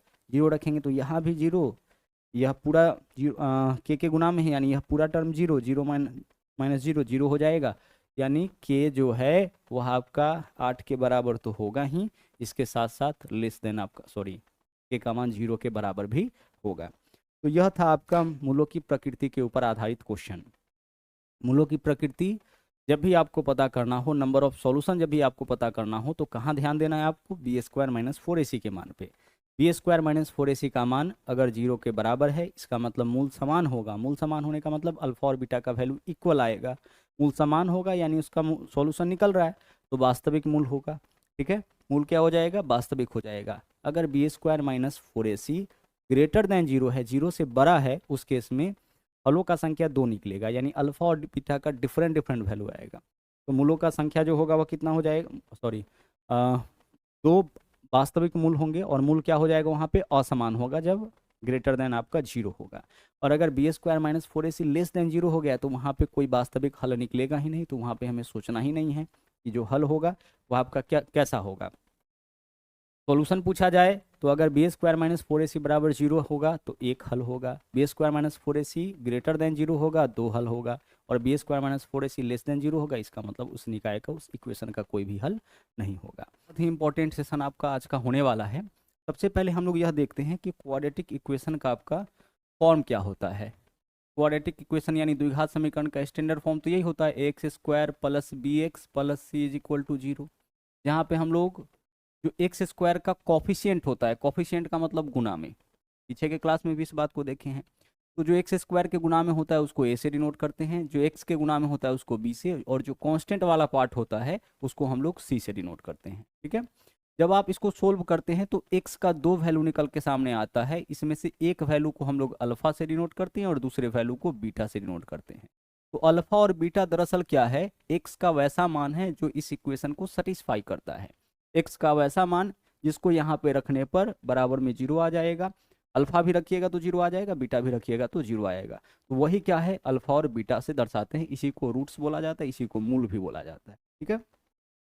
अब आगे देख लीजिए, हमें क्या करना है यहाँ पे कि अगर आपसे पूछा जाए कि इस क्वाड्रेटिक इक्वेशन का जो दोनों मूल निकलेगा यानी अल्फा और बीटा, उसका योगफल क्या होगा, तो मूलों का योगफल आपका होता है माइनस बी बट्टा ए। बहुत ही कॉमन फॉर्मूला है, आप सबको पहले से भी पता होगा। किसी भी द्विघात समीकरण के मूलों का योगफल माइनस बी बट्टा ए, माइनस बी बट्टा ए यानी कि जो एक्स का कॉफिशिएंट होगा उसको नेगेटिव चिन्ह के साथ लेना है और नीचे में आपको ए लिखना है। और अगर हम आपसे कहे कि मूलों का गुणनफल क्या होता है यानी अल्फा इंटू बीटा क्या होता है, तो आप क्या बोलोगे? सी बट्टा ए। यह 2 बेसिक फॉर्मूला है जो द्विघात समीकरण के अंदर सबको पता होता है। मूलों का योगफल माइनस बी बट्टा ए, मूलों का गुणनफल सी बट्टा ए। अब कभी कभी क्या होता है कि हमें इक्वेशन बनाना होता है, तो इक्वेशन हम कैसे बनाएंगे? ठीक है, जनरली क्या होता है, इक्वेशन दे करके आपसे रूट्स पूछा जाता है, बाकी की चीज़ें पूछी जाती है, एक्स का वैल्यू पूछा जाता है। लेकिन कभी कभी क्या होता है कि रूट्स दे दिया जाएगा, अल्फा और बीटा का वैल्यू दे करके आपसे इक्वेशन बनाने के लिए बोला जाएगा, या मूलों का योगफल और गुणनफल दे करके तब आपसे इक्वेशन बनाने के लिए बोला जाएगा। तो इक्वेशन बनाने के लिए देखिए हम लोग क्या करेंगे, सबसे पहले लिखेंगे एक्स स्क्वायर। जब भी हमें इक्वेशन खुद से बनाना होगा तो हम पहले क्या लिखेंगे, एक्स स्क्वायर, क्योंकि द्विघात समीकरण है तो स्क्वायर वाला पार्ट तो चाहिए ही। उसके बाद यहाँ पे लिखते हैं माइनस, और फिर लिखते हैं मूलों का योगफल यानी अल्फा प्लस बीटा। क्या लिखते हैं, मूलों का योगफल। इसी को कभी कभी भाषा में लिखा जाता है मूलों का योगफल, सम ऑफ रूट्स भी बोलते हैं। और इसमें गुना करते हैं किससे, एक्स से, क्योंकि एक तो आपका एक्स वाला पार्ट होना चाहिए। तो आगे चलिए, और आगे हम लोग लिखते हैं यहाँ पे प्लस, और फिर लिखते हैं मूलों का गुणनफल यानी कि अल्फा इंटू बीटा, और चूंकि द्विघात समीकरण हमें बनाना है तो इज इक्वल टू लिखेंगे 0। तो जब भी हमें रूट्स दिया जाएगा और इक्वेशन बनाना होगा तो हम क्या करेंगे, सबसे पहले लिखेंगे एक्स स्क्वायर, फिर लिखेंगे माइनस, फिर हमारा रहेगा मूलों का योगफल यानी अल्फा और बीटा का योगफल, और इसमें गुना करेंगे एक्स से, और प्लस क्या रहता है, अल्फा इंटू बीटा। तो जब भी कोई द्विघात समीकरण आपको इस फॉर्म में दिखे तो आप समझ जाइए कि एक्स स्क्वायर के बाद यहाँ पे क्या होगा, मूलों का योगफल, और यहाँ पे क्या रहता है, मूलों का गुणनफल। इस चीज को हम इस तरीके से भी लिख सकते हैं, कभी कभी आपको इस फॉर्म में भी इक्वेशन बनाना होगा। आप ऐसे लिख सकते हैं, x minus alpha into x minus beta, x minus क्या होगा, बीटा, इज इक्वल टू 0। यही आपका जो है फैक्टर का फॉर्म है, मतलब इसको हम इस फॉर्म में भी लिख सकते हैं। तो अगर अल्फा और बीटा का वैल्यू दे रखा हो और अगर ऑप्शन इस तरीके से दे रखा हो तो हम x minus alpha into x minus beta equal to 0 से भी इक्वेशन बना सकते हैं। तो यह दोनों तरीका है इक्वेशन बनाने का, यह डिपेंड करता है ऑप्शन किस तरीके से दिया है। अगर ऑप्शन इस फॉर्म में है तो हम ऐसे इक्वेशन बनाएंगे, और अगर ऑप्शन इस फॉर्म में है तो हम इस तरीके से इक्वेशन बनाएंगे। तो अभी तक आप सिर्फ दो बात सीखे हैं। पहला, ये मूलों का योगफल होता है माइनस बी बट्टा ए, और मूलों का गुणनफल क्या होता है, सी बट्टा ए। और जब भी आपको इक्वेशन बनाना होगा, द्विघात समीकरण बनाना होगा, तो सबसे पहले लिखना है एक्स स्क्वायर माइनस मूलों का योगफल इंटू एक्स प्लस मूलों का गुणनफल बराबर 0, या फिर x minus alpha into x minus beta is equal to 0। अब आते हैं सीधे सीधे क्वेश्चन के ऊपर। देखिएगा यहाँ पे क्या है, बोला है कि इनमें से किस समीकरण के मूल -2 और 3 है। यहाँ जो है आपका -2 और 3 मूल दे रखा है, यानी अल्फा का वैल्यू क्या हो गया, -2 हो गया, और बीटा का वैल्यू क्या हो गया, बीटा का वैल्यू आपका 3 हो गया। और हमें वह इक्वेशन बताना है जिसके मूल जो है -2 और 3 है, यानी अल्फा का वैल्यू -2 और बीटा का वैल्यू 3। तो हम क्या करेंगे, इक्वेशन कैसे बनाएंगे, सबसे पहले लिखेंगे एक्स स्क्वायर माइनस मूलों का योगफल। तो अल्फा प्लस बीटा करिए, जब अल्फा प्लस बीटा करिएगा तो -2 प्लस 3 क्या हो जाएगा, 1 हो जाएगा। तो अल्फा प्लस बीटा का वैल्यू 1 आ गया, इसमें एक्स से गुना 1 इंटू एक्स हो जाएगा। और प्लस क्या लिखते हैं, मूलों का गुणनफल। तो -2 में 3 से गुना करेंगे -6, तो प्लस -6 यानी यहाँ पे क्या हो जाएगा आपका माइनस का 6 हो जाएगा, इज इक्वल टू हम लोग लिखेंगे 0। यही हमारा आंसर है। तो x square minus 1x, 1x कहने का मतलब x माइनस 6 कौन से ऑप्शन में है सर, ऑप्शन नंबर बी में है, x square minus x minus 6। हमें क्या लिखना है, सबसे पहले एक्स स्क्वायर माइनस मूलों का योगफल। तो आप अगर इस दोनों को जोड़िएगा तो -2 में 3 जोड़ना है, एक प्लस में एक माइनस में तो घटेगा चिन्ह बरका का, यानी +1 हो जाएगा। तो मूलों का योगफल +1 आया, यानी 1 इंटू एक्स लिखेंगे। और फिर क्या लिखते हैं, मूलों का गुणनफल। तो प्लस दे के मूलों का गुणनफल, तो 2 तिया 6, एक प्लस में एक माइनस में तो गुणनफल हो जाएगा नेगेटिव, तो 2 तिया 6 -6 प्लस -6 यानी कि -6 हो जाएगा। तो x square minus 1x minus 6, 1x कहने का मतलब x minus 6 is equal to 0। कौन सा ऑप्शन है, विकल्प बी। आगे बढ़िए, आगे देख लीजिए, किस द्विघात समीकरण के दो मूल, किसी द्विघात समीकरण के दो मूल x बराबर 1/2 और x बराबर 1/3 है। तो द्विघात समीकरण किस प्रकार का होगा। देखिए द्विघात समीकरण का फॉर्म कुछ ऐसा है। तो हम यहाँ पे क्या करेंगे, इक्वेशन कैसे बना सकते हैं, x minus alpha into x minus beta is equal to 0 होता है ना, यह बात आपको पता है, x minus alpha into x minus beta is equal to 0। तो इससे हम द्विघात समीकरण बना लेंगे। क्या पीछे वाला फॉर्मूला से नहीं बनेगा, बिल्कुल बनेगा, लेकिन वापस से हमको फैक्टर करके इस फॉर्म में लाना होगा। तो आप ऑप्शन देख रहे हैं इस फॉर्म में है, तो इसी फॉर्म में डायरेक्ट हम लोग फॉर्मूला लगाते हैं। तो एक्स माइनस अल्फा, तो एक्स अल्फा के जगह क्या लिखेंगे, जो एक्स का पहला वैल्यू है 1/2, जो पहला वैल्यू एक्स का होता है उसी को तो अल्फा से डिनोट करते हैं, into x minus beta, minus minus 1/3 यानी प्लस का 1/3 हो जाएगा। यहाँ पे क्या लिखिएगा आप, माइनस, और बीटा का मान -1/3 है, तो माइनस माइनस 1/3 यानी प्लस का 1/3 है। यह छोटी छोटी बातें आपको पता होना चाहिए, इज इक्वल टू 0। अब इसको सोल्व करिए, हमें इसका एलसीएम लेना पड़ेगा। तो इस दोनों के, इसके नीचे में कुछ नहीं है तो इससे सीधे गुना, तो 2 से x में गुना करेंगे तो 2x माइनस 1, और इस पूरे के नीचे में क्या रहेगा, पूरे के नीचे में 2 रहेगा। इंटू है तो यहाँ इंटू लगाइए, आगे देख लीजिए। इसका देखिए 3 से x में गुना करेंगे तो 3x प्लस 1, और यहाँ नीचे में क्या होगा, नीचे में आपका 3 होगा, इज इक्वल टू क्या हो जाएगा आपका 0 हो जाएगा। क्लियर हो रहा होगा यह चीज़, बिल्कुल कोई दिक्कत नहीं है। हम क्या किए, इसका भिन्न का घटाव किए हैं, तो 2 से x में गुना, जब इसके नीचे में कुछ नहीं तो इससे इसमें गुना, इसको घटाते हैं 2x माइनस 1/2 होगा और 3x प्लस 1/3 होगा। अब नीचे में जो भी गुना में है बराबर के उस तरफ ले जाएंगे तो भाग में जाएगा, और बराबर के उस तरफ भाग में जाएगा तो 6 में, जो भाग में उस तरफ जाएगा तो गुना में जाएगा, तो 6 से जब 0 में गुना करेंगे तो क्या हो जाएगा 0। यानी हमारे पास सिर्फ क्या बच रहा है, ऊपर वाला पार्ट। ऊपर वाला पार्ट क्या है 2x माइनस 1, और इसके अलावा क्या है आपका 3x plus 1। 3x plus 1 is equal to क्या हो जाएगा, इज इक्वल टू आपका 0 होगा। देख लीजिए कौन सी ऑप्शन में है, 2x माइनस 1 और 3x plus 1 is equal to 0। विकल्प डी आपका यहाँ पे हमारा सही आंसर हो जाएगा। ठीक है, तो दोनों तरीके से हम यहाँ पे इक्वेशन बना सकते हैं, यह डिपेंड करता है ऑप्शन के ऊपर कि ऑप्शन किस तरीके से दिया है। आगे देखिए, वह समीकरण ज्ञात कीजिए जिसके मूल a प्लस रूट बी और a minus root b. a plus root b कहने का मतलब अल्फा का value a plus root b होगा और बीटा का value a minus root b होगा। दो मूल दे रखा है, मतलब एक अल्फा होगा दूसरा बीटा होगा। तो इक्वेशन बनाइए, सबसे पहले क्या लिखते हैं, एक्स स्क्वायर माइनस मूलों का योगफल। तो जब आप इस दोनों को जोड़िएगा, a प्लस रूट बी में a माइनस रूट बी जोड़िएगा तो माइनस का रूट बी प्लस का रूट बी कैंसिल, यानी a प्लस a क्या आएगा हमारे पास 2a आ जाएगा। तो 2a हो गया मूलों का योगफल, और इसमें गुना करते हैं हम लोग x से, एक्स स्क्वायर माइनस मूलों का योगफल। तो जब आप दोनों मूल को जोड़िएगा, इस दोनों को जोड़िएगा तो माइनस का रूट बी प्लस का रूट बी कैंसिल होगा, a और a 2 बार यानी 2a हो जाएगा, 2a में x से गुना, और इनटू क्या लिखते हैं मूलों का गुणनफल, तो प्लस मूलों का गुणनफल। तो हमें क्या करना पड़ेगा, अब a प्लस रूट बी में गुना करना पड़ जाएगा a माइनस रूट बी से, यही तो मूलों का गुणनफल होगा a माइनस रूट बी से। देखिए a प्लस बी गुना a माइनस बी क्या होता है, a स्क्वायर और minus b square. Root b का स्क्वायर करेंगे तो b आएगा, b का स्क्वायर करते तो बी स्क्वायर, रूट बी का स्क्वायर करेंगे तो b। तो मूलों का गुणनफल कितना आ गया, a स्क्वायर माइनस बी। तो मूलों का गुणनफल हमारे पास है a स्क्वायर माइनस बी, और बराबर में यह क्या है आपका मूलों का गुणनफल, और बराबर में क्या लिखेंगे 0। देख लीजिए, सबसे पहले एक्स स्क्वायर माइनस मूलों का योगफल इतना आया, इसमें गुना कर लीजिए x से। आगे देख लीजिए, प्लस मूलों का गुणनफल इतना आया इज इक्वल टू 0। कौन सा ऑप्शन ऐसा हो रहा है, देख लीजिए x square minus 2ax, x square minus 2ax plus a square minus b, विकल्प बी हो जाएगा क्या, देखिए तो a square minus b is equal to 0। विकल्प बी आपके क्वेश्चन का सही आंसर होगा।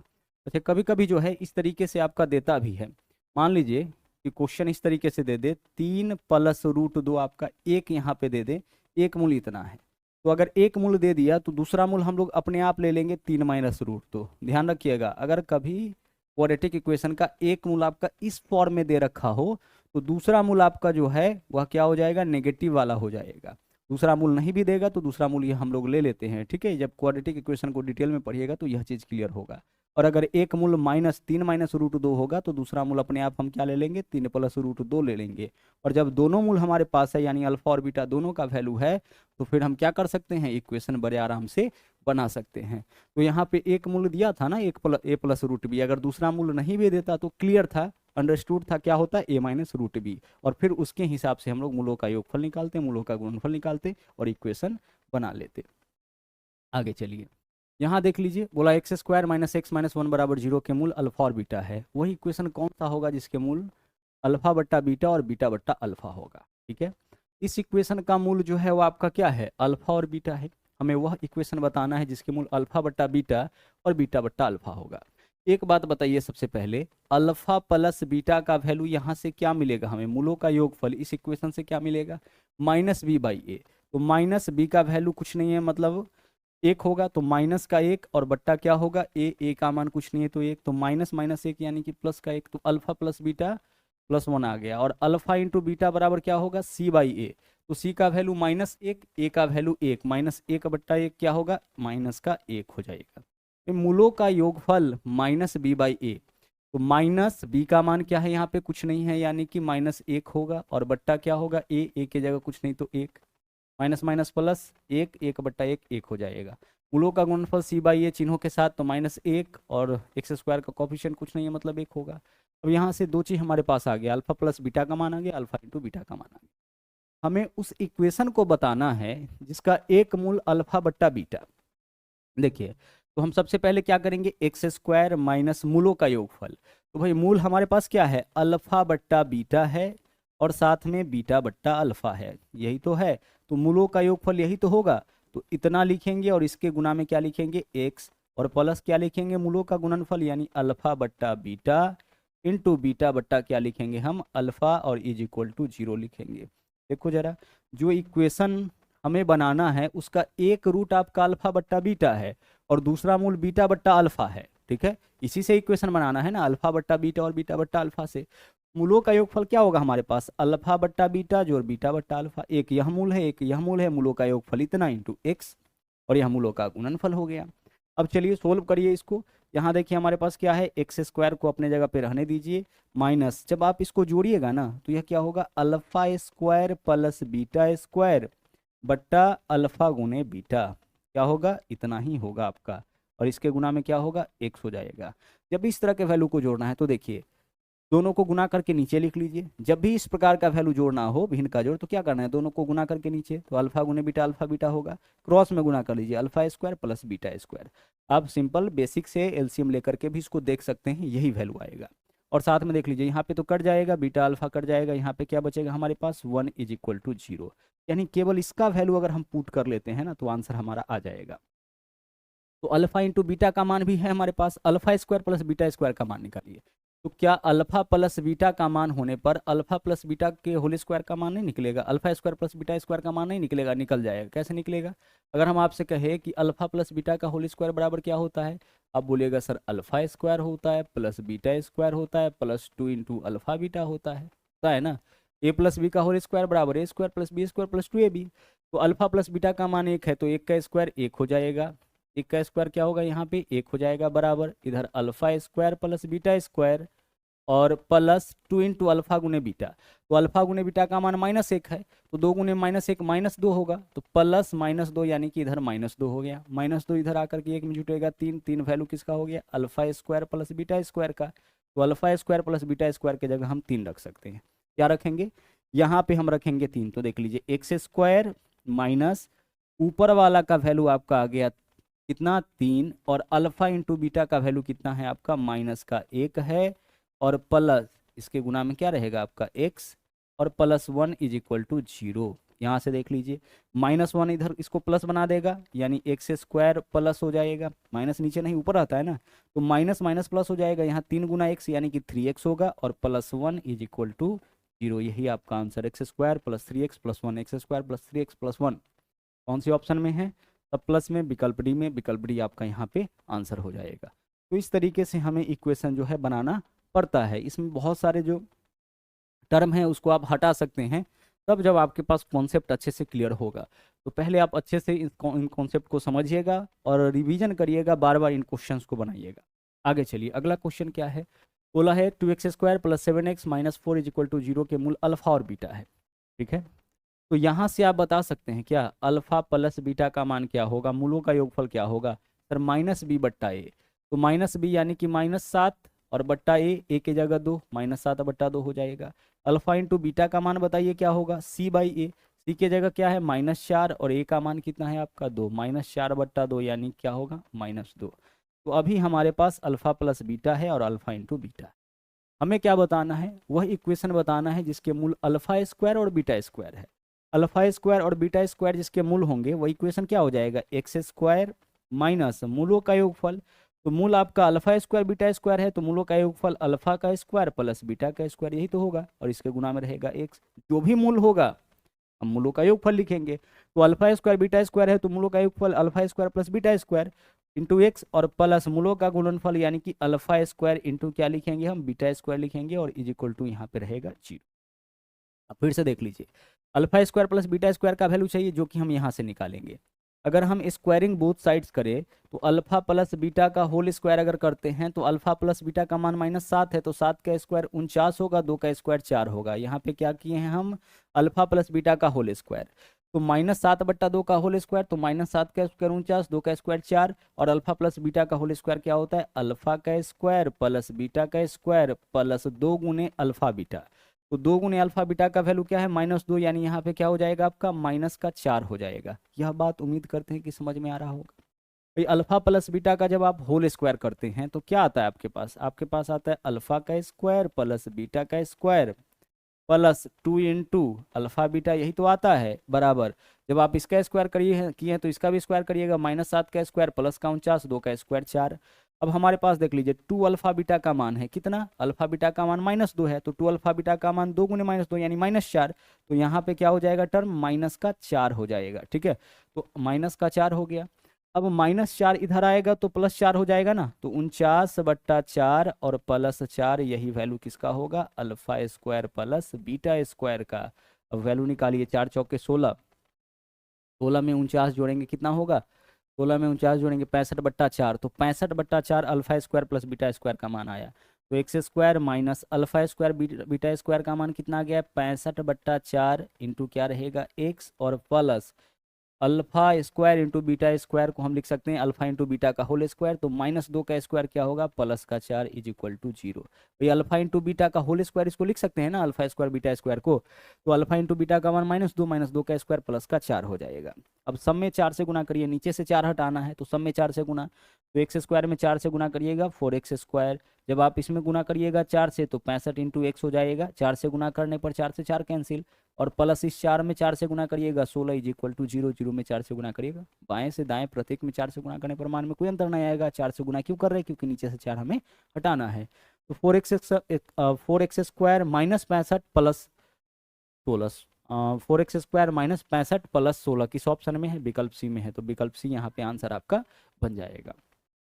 आगे चलिए अगला सवाल देखिए, यहाँ देखिए x square minus 5x plus 6 के 0 है, अल्फा और बीटा, यानी इसका मूल आपका क्या है, अल्फा और बीटा है।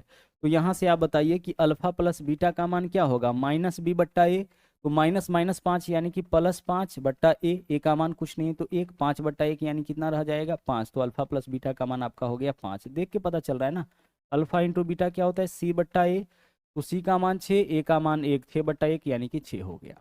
हमें क्या बताना है इस क्वेश्चन में, हमें बताना है alpha square plus beta square बट्टा अल्फा का पावर -2 जो बीटा का पावर -2, इसका मान बताना है। अब देखिएगा alpha square plus beta square, और नीचे जो वैल्यू दिया है अल्फा का पावर -2 है तो इसको लिख सकते हैं 1/अल्फा का स्क्वायर, जब भी पावर नेगेटिव होता है तो बेस को उल्टा करते हैं, a का पावर -2 यानी 1/a स्क्वायर हो जाएगा, b का पावर -2 यानी 1/b स्क्वायर हो जाएगा। तो पावर नेगेटिव है, बेस को उल्टा कर दिए। उसी प्रकार से देख लीजिए बीटा का पावर नेगेटिव है तो इसको भी उल्टा कर देंगे, 1/बीटा का स्क्वायर हो जाएगा। सॉल्यूशन आइए इसका करते हैं, तो ऊपर में alpha square plus beta square हो जाएगा, और इसका भिन्न का जोड़ करते हैं तो देखिए अल्फा स्क्वायर बीटा स्क्वायर का यहाँ पे गुना हो जाए, alpha square into beta square का गुना, अब क्रॉस में तो beta square plus alpha square, इसको हम ऐसे भी तो लिख सकते हैं alpha square plus beta square. अब इसको सोल्व कर लीजिए, देखिए ऊपर भी अल्फा स्क्वायर बीटा स्क्वायर, यहाँ भी कट जाएगा, बट्टा के नीचे बट्टा में यह वैल्यू कहाँ चला जाएगा ऊपर, यानी इसका फाइनल वैल्यू आ गया अल्फा का स्क्वायर इंटू बीटा का स्क्वायर। तो अल्फा का स्क्वायर इंटू बीटा का स्क्वायर को हम लिख सकते हैं अल्फा इंटू बीटा का होल स्क्वायर, बिल्कुल लिखा जा सकता है। तो अल्फा इंटू बीटा का वैल्यू 6 है, 6 का स्क्वायर करिए, आंसर आपका 36 आ गया। यही तो हमें करना था, सी का मान निकालना था ना, तो इसका फाइनल वैल्यू क्या आया, अल्फा इंटू बीटा का होल स्क्वायर, और अल्फा इंटू बीटा का मान 6 है, 6 का स्क्वायर कितना 36, विकल्प सी आपका यहाँ पे सही आंसर आपका हो जाएगा। ठीक है, आगे चलिए, बोला है कि यदि द्विघात समीकरण के दो मूल अल्फा और बीटा है, alpha plus beta 8, alpha minus beta -2 है, तो समीकरण बनाइए। अल्फा प्लस बीटा क्या है आपका, अल्फा प्लस बीटा यहाँ दे रखा है 8, निकालना नहीं है, दे रखा है, और अल्फा माइनस बीटा जो है वो आपका कितना है 2 है। तो यहाँ से क्या अल्फा और बीटा का मान अलग अलग बता सकते हैं, बिल्कुल बता सकते हैं। देखिए अल्फा का वैल्यू इस दोनों के मदद से, अल्फा का वैल्यू क्या होगा 8 और 2 2 2 10/2 5, बीटा का मान क्या होगा 8 - 2/2 6/2 कितना होगा 3। आप बोलोगे कैसे, जब भी कभी आपको a प्लस बी का मान दे, मान लीजिए a प्लस बी का मान x दे दिया है और a माइनस बी का मान y दे दिया है, a है जो दोनों जगह प्लस में है तो a का मान निकालना होगा ना, तो इस दोनों को जोड़ करके 2 से भाग कर लीजिएगा, x + y/2 मान हो जाएगा, और b का मान जो एक जगह नेगेटिव में उसका मान निकालना होगा तो x - y/2 करिएगा। तो अल्फा का मान पूछेगा, दोनों को जोड़ करके 2 से भाग, 10/2 5 होगा। बीटा का मान पूछेगा, दोनों को घटा करके 2 से भाग, 8 में से 2 घटाएंगे 6/2 कितना होगा 3। रख के देखिए ना, 5 और 3 8, 5 में से 2 घटाएंगे 3। ये अलजेब्रिक फॉर्मूला है, ठीक है। अब हमें समीकरण बनाना है, तो समीकरण बनाना है तो सबसे पहले क्या लिखेंगे, एक्स स्क्वायर माइनस मूलों का योगफल जो ऑलरेडी 8 दिया है इंटू एक्स और प्लस मूलों का गुणनफल। तो एक 5 है एक 3 है तो 5 दिया 15 हो जाएगा, मूलों का गुणनफल इज इक्वल टू 0, यही हमारा आंसर। तो x square minus 8x plus 15 विकल्प ए आंसर हो गया। हमारे पास इक्वेशन बनाने के लिए हमें क्या चाहिए, मूलों का योगफल और मूलों का गुणनफल। तो मूलों का योगफल 8 दे रखा है और मूल पता है 5 और 3, तो गुणनफल 5 गुना 3 15 हो जाएगा। बना लीजिए इक्वेशन। आगे चलिए, यहाँ देखिए समीकरण का एक मूल दे रखा है, दूसरा मूल हमें बताना है। अच्छा, दूसरा मूल, समीकरण का दूसरा मूल और m का मान हमें बताना है, दोनों चीज बताना है। दूसरा मूल बताना है और m का मान बताना है। तो एक चीज बताओ आप यहाँ पे, एक मूल हमारे पास 5/2 है। एक मूल क्या है हमारे पास, 5/2 है, ठीक है। एक मूल 5/2 है। दूसरा मूल हम यहाँ पे मान लेते हैं बीटा। दूसरा मूल क्या मान लिए, बीटा मान लिए। एक मूल आपका 5/2 यानी अल्फा का मान 5/2, दूसरा मूल हम बीटा मान लिए। और मूलों का योग, यह क्या है हमारा, मूलों का योग, पहला मूल प्लस दूसरा मूल, और मूलों का योगफल होता है -b/a। तो -b के जगह -8 और बट्टा क्या होगा 2, माइनस माइनस प्लस प्लस 8/2 यानी कि 4। तो इधर वैल्यू आपका कितना आ गया 4, तो बीटा का मान पहले से इधर वैल्यू 4 था और 5/2 प्लस में इधर आएगा तो 5/2 माइनस में, तो 4 दूना 8 में से 5 घटाएंगे 3/2 यहाँ पे आ गया, ठीक है। चलिए रिपीट कर रहे हैं, ध्यान से समझिएगा। अल्फा प्लस बीटा क्या होता है, मूलों का योगफल -b/a। तो माइनस बी का मान है -8 बट्टा ए का मान है 2, इतना आया, कितना आया 4 आया।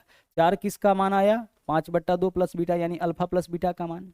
अब यहाँ से देखिए 5/2 प्लस में इधर आएगा तो माइनस में, तो बीटा का मान 3/2। तो एक मूल आपका दे रखा है 5/2, तो दूसरा मूल आपका 3/2 होगा। तो दूसरा मूल 3/2 ना तो इसमें है ना तो इसमें है ना इसमें है, केवल इसमें है, तो यही हमारा आंसर हो जाएगा। यहाँ सबके बीच में क्या है, सबके बीच में आपका बट्टा है। तो आपका दूसरा मूल क्या होगा, 3/2 होगा। एक 5/2 है तो दूसरा 3/2 होगा। अच्छा, m का मान बताना है, तो m का मान बताना है, कैसे निकालेंगे। एक बात बताइए, मूलों का गुणनफल क्या होता है, c/a। तो c के जगह -2 है और a के जगह क्या है आपका 2। मूलों का गुणनफल यही तो होता है, बराबर। मूलों का गुणनफल निकाल लीजिए। एक मूल आपका क्वेश्चन में दिया था 5/2 और दूसरा मूल यहाँ पे हम निकाले हैं 3/2, यही तो निकाले हैं। अब इसको देख लीजिए, नीचे से नीचे वाला कटेगा, माइनस इधर नहीं रहेगा, उस तरफ ले जाइए, तो m का मान क्या हो जाएगा, 5 या 15 यानी -15, नीचे में 2 है तो 2, -15/2, ठीक है। तो m का मान क्या आ गया, -15/2। हमें m का मान भी बताना था, हम इस तरीके से m का मान भी निकाल सकते हैं, ठीक है। सबसे पहले हम क्या किए, बीटा का मान निकाल लिए, और जब बीटा का मान निकल गया वहीं से अपना आंसर चुन लिए, लेकिन पूछा था m का मान क्या होगा। तो m क्या है, m का रिलेशन किसके साथ बन रहा है, मूलों का गुणनफल c/a। तो c के जगह -m और a के जगह 2, यही होगा। जबकि मूलों का गुणनफल जब दोनों मूल पता है तो यह होगा। यहाँ से m का वैल्यू आपका 15/2 आ गया। आगे चलिए, इस इक्वेशन का एक मूल दे रखा है, दूसरा मूल पूछा है। देखो बहुत ईजी क्वेश्चन है, लेकिन बहुत दफा इसको देखने को मिला है। हम इस क्वेश्चन को बड़े आराम से बना सकते हैं कई तरीके से। एक मूल 8 है ना, तो दूसरा मूल देख लीजिए, यहाँ से देख के पता चल रहा है दूसरा मूल 11 होगा, क्योंकि मूलों का योगफल ही तो यहाँ लिखते हैं, इंटू एक्स लिखते हैं। तो एक मूल 8 है तो दूसरा 11 होगा, या फिर यहाँ मूलों का गुणनफल होता है तो एक 8 है तो दूसरा क्या होगा 11 होगा। या आप चाहे तो ऐसे कर सकते हैं, ठीक है। मान लीजिए एक्स स्क्वायर के का कोफिशिएंट भी कुछ दे दे, तो मूलों का गुणनफल क्या होगा, c/a। तो c के जगह 88, a के जगह 1, यह मूलों का गुणनफल होगा। जबकि एक मूल 8 है तो दूसरा मूल क्या हो जाएगा, उसको बीटा मान लिए। अब सोल्व करिए, काटिएगा कितना बार में कटेगा, 11 बार में। 11 किसका वैल्यू हो गया, बीटा का वैल्यू हो गया, ठीक है। या फिर आप लिख सकते हैं मूलों का योगफल क्या होता है, -b। तो -19 -b यानी -19 के जगह 1, या मूलों का योगफल होता है। एक मूल 8 है, दूसरा मूल हम क्या मान लिए, बीटा मान लिए। माइनस माइनस प्लस 19, 8 इधर प्लस में इधर आएगा तो माइनस में, यही वैल्यू बीटा का हो गया। 19 - 8 कितना होगा 11। तो कई तरीका इस क्वेश्चन को सोल्व करने का, एक तो देख के पता चल रहा है, या फिर आप मूलों का योगफल निकाल करके उससे कंपेयर कर सकते हैं, या गुणनफल निकाल करके उससे कंपेयर कर सकते हैं। दोनों ही केस में यह क्वेश्चन जो है आपका आसानी से बन जाएगा। आगे देखिए, अल्फा और बीटा बहुपद x² - 5x + 5 के ऐसे मूल है कि अल्फा माइनस बीटा का मान 1 है। देखिए अल्फा माइनस बीटा का मान क्वेश्चन में 1 दे रखा है, हमें निकालना नहीं है। और अल्फा प्लस बीटा का मान हम निकाल सकते हैं। अल्फा प्लस बीटा यानी मूलों का योगफल क्या होता है, -b/a। तो -5/1 यानी प्लस का 5 होगा। भाई देख के पता चल रहा है ना, जैसे बी का मान नेगेटिव होगा तो माइनस माइनस यानी प्लस हो जाएगा, और बट्टा ए के जगह 1। अब यहाँ से आप बताओ अलग अलग दोनों के मदद से कि अल्फा का मान क्या होगा। सर 5 और 1 6/2 3 हो जाएगा। बीटा का मान क्या होगा 4/2 यानी 2 होगा। जब भी a प्लस बी और a माइनस बी का मान दे तो a का मान पूछे जोड़ के 2 से भाग 6/2 3, बी का मान पूछे घटा करके 2 से भाग 5 माइनस 1 4/2 2 हो जाएगा। ये अलजेब्रिक फॉर्मूला है, पहले भी आपको बताए हैं। अब हमें क्या करना है, यहाँ देखिए m का मान चाहिए, तो m का मान चाहिए तो देख लीजिए m का मान, इसका संबंध किसके देख के पता चल रहा है, एक्स स्क्वायर माइनस मूलों का योगफल इंटू एक्स, मूलों का गुणनफल, तो 3 दूना 6 विकल्प बी आंसर। आप चाहे फॉर्मूला पे लाना तो m का संबंध किसमें होगा, मूलों के गुणनफल में, तो मूलों का गुणनफल हो जाएगा m मतलब c/a, a की जगह क्या लिखेंगे 1, यही तो होगा मूलों का गुणनफल, जबकि मूलों का गुणनफल एक 3 है, दूसरा मूल 2 है, m का वैल्यू यहाँ से भी कितना आ गया 6 आ गया। चलिए बढ़ते हैं अगले क्वेश्चन में। यहाँ देखिए x square minus 8x plus के शून्य को, शून्य कहने का मतलब वही हो गया रूट्स के वर्गों का योग 40, शून्यकों के वर्गों का योग यानी मूल के वर्गों का योग कहने का मतलब alpha square plus beta square बराबर कितना है 40, शून्यकों के वर्गों का योग वर्ग करके जोड़ने पर 40। अच्छा alpha square plus beta square 40 है, तो अल्फा प्लस बीटा क्या होगा, मूलों का योगफल माइनस बी बाई ए, तो माइनस माइनस 8/1 यानी 8 होगा, तो अल्फा प्लस बीटा का मान 8 हो गया। क्लियर। चलिए अब अल्फा प्लस बीटा का मान 8 हो गया। अब हमें यहाँ पे क्या बताना है, हमें बताना है के का मान, हमें क्या बताना है इस क्वेश्चन में, के का मान बताना है। तो एक चीज देखिएगा, मूलों का गुणनफल अगर हम आपसे कहे कि क्या होगा तो आप बोलोगे सर c/a होगा, और c के जगह k है और a के जगह 1 है, तो k/1 यानी कि k होगा। अब आप एक काम करिए, आप बताइए कि अल्फा प्लस बीटा का होल स्क्वायर बराबर क्या होता है। आप बोलोगे सर यह तो होता है alpha square plus beta square plus 2 into alpha beta, यही तो होता है, प्लस 2 इंटू क्या होता है अल्फा इंटू बीटा, बराबर में 0 लिखना है, 0 लिख दीजिए। अल्फा प्लस बीटा का वैल्यू 8, तो 8 का स्क्वायर यहाँ पे 64 हो जाएगा, और alpha square plus beta square का वैल्यू कितना है 40, तो प्लस 40 या इधर आएगा तो माइनस 40 हो जाएगा, बराबर 2 into alpha beta, alpha into beta का मान कितना है यहाँ पे के है, तो के रखिए, 64 में से 40 माइनस करिए 24, बराबर क्या होगा 2k, यहाँ से k का मान कितना हो जाएगा 12, k का मान हमें बताना था इस क्वेश्चन में, आंसर हमारा क्या होगा 12 हो जाएगा। क्लियर। चलिए बढ़ते हैं अगले क्वेश्चन में, आगे देख लीजिए। यहाँ जो इक्वेशन दे रखा है, बोला इसके शून्यों का योग उसके गुणनफल की 1/4 के बराबर है, इसके शून्यों का योग इसके गुणनफल की 1/4 के बराबर, यानी मूलों का योगफल जो है वह गुणनफल के 1/4 के बराबर, गुणनफल के 1/4 के बराबर क्या है, इसके मूलों का योग है। तो हम इस चीज को ऐसे भी तो कर सकते हैं, यह 4 इधर भाग में इधर आएगा तो गुना में, यानी कि 4 गुने अल्फा प्लस बीटा का जो मान है वह अल्फा इंटू बीटा के बराबर है। ऐसा ही तो इस क्वेश्चन में बोला है, क्या बोला है, शून्यों का योग यानी मूलों का योग गुणनफल का 1/4, क्या बोला है इस क्वेश्चन में, मूलों का योग गुणनफल का 1/4, मूलों का योग क्या है गुणनफल का 1/4, तो गुना बट्टा 4 करते, 4 इधर भाग में है इधर आएगा तो गुना में, यानी 4 इंटू अल्फा प्लस बीटा का मान अल्फा इंटू बीटा के बराबर। अब आप बताइए कि अल्फा प्लस बीटा का मान क्या होगा, आप बोलोगे सर अल्फा प्लस बीटा का मान माइनस b/a, तो माइनस बी, तो बी का मान तो यही है, अगर माइनस करते हैं तो सबका चिन्ह बदलेगा, तो -5p और +1 हो जाएगा, और बट्टा ए, तो ए के जगह क्या होगा 5, जब भी माइनस करते हैं ना तो चिन्ह बदलता है, जो भी प्लस में होगा वो माइनस में और जो माइनस में होगा वो प्लस में, तो -b/a का मान इतना आ गया। मूलों का गुणनफल क्या होता है c/a, तो c के जगह क्या है आपका, c के जगह है इतना, माइनस के साथ इतना है, तो सबका चिन्ह बदलिए, तो -2p, माइनस बाहर है ना, दोनों का चिन्ह बदलेगा, -5 और बट्टा ए के जगह क्या लिखेंगे, ए के जगह लिखेंगे हम 5, ठीक है, मूलों का गुणनफल, सी का मान तो यही है ना, तो c/a। अब आगे हमें क्या बताना है, हमें यहाँ पे करना है अल्फा प्लस बीटा, तो अल्फा प्लस बीटा 4 गुने यहाँ लिखेंगे अल्फा प्लस बीटा, तो अल्फा प्लस बीटा का मान है -5p + 1, और नीचे में कितना -5 + 5p + 1 बाई कितना 5 है, यहाँ पे इतना हम लिखेंगे अल्फा प्लस बीटा के जगह, और बराबर इधर क्या है अल्फा इंटू बीटा, इसके जगह क्या लिखेंगे माइनस का 2p और साथ में -5, और साथ में यहाँ भी नीचे में क्या रहेगा, यहाँ भी नीचे में 5 रहेगा, नीचे से नीचे वाला कैंसिल आउट करिए, 5 यहाँ भी है 5 यहाँ भी कट गया, बाकी का गुना करिए, 4 पंचे 20, तो -20p हो जाएगा, और 4 से 1 में गुना करेंगे तो यहाँ 4 हो जाएगा, बराबर -2p और माइनस का 5। -5 इधर आके 4 में ऐड होगा क्योंकि बराबर जम करा रहे हैं तो 9, और -20p है इधर आएगा तो +20p हो जाएगा। तो 20 में से 2p घटाएंगे तो 18p। यहाँ से p का मान बताइए बताइए 9/18 यानी 1/2। तो p का मान आपका हो जाएगा 1/2। देखिए p का मान 18 गुना में इधर आएगा तो भाग में 9/18 यानी 1/2।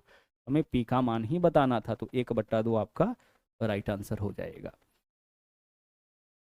आगे बढ़िए। बोला है अल्फा और बीटा, यह जो इक्वेशन है उसके ऐसे मूल है कि alpha square plus beta square बराबर 24। फिर से वही क्वेश्चन है, आप बना सकते हैं। Alpha square plus beta square का मान कितना है? 24 है, कोई दिक्कत नहीं है। Alpha square plus beta square बराबर 24। अल्फा प्लस बीटा का मान क्या होगा? -b/a। तो -b/a यहाँ पे देख लीजिए, b की जगह 4 है तो -4/k। -4/k किसका मान हो जाएगा? अल्फा प्लस बीटा का।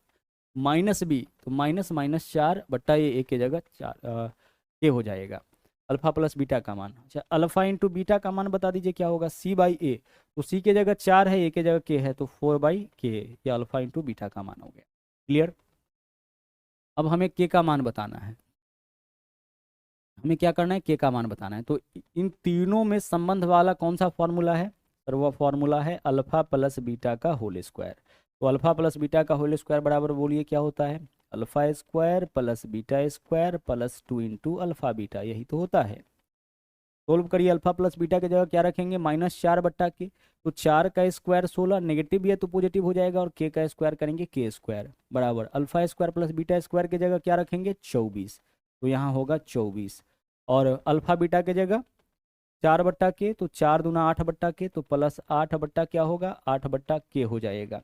देखिए 4 अल्फा इंटू बीटा का मान क्या है? 4/k है ना, तो 2 गुने 4/k यानी 4 दूना 8k।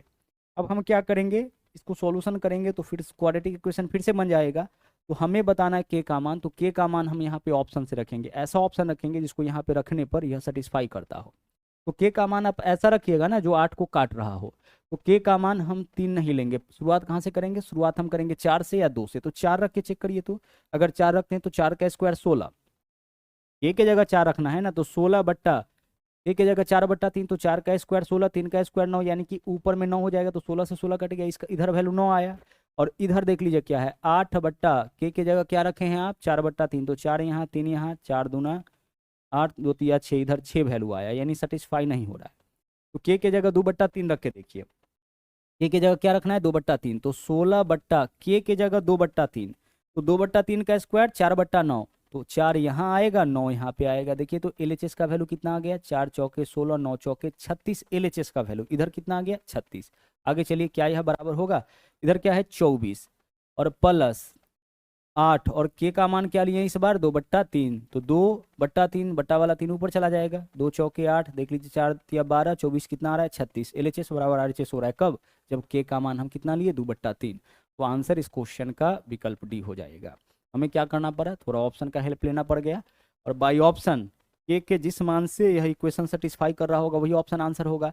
और k का मान हम ऐसा सोचेंगे जो इस 8 को काट सकता है, तभी तो कैलकुलेट कर पाएंगे। तो पहले वहां से चलेंगे। तो एक मान हमें दिख रहा था सी में और दूसरा डी में। सी को रखने पर आंसर सेटिस्फाई नहीं हो रहा है, कि इक्वेशन सेटिस्फाई नहीं हो रहा है, लेकिन डी को रखने पे हो रहा है, तो विकल्प डी हमारा आंसर हो जाएगा। आगे चलिए, देखिए x² - 3x + 2 = 0 के मूल है r और s।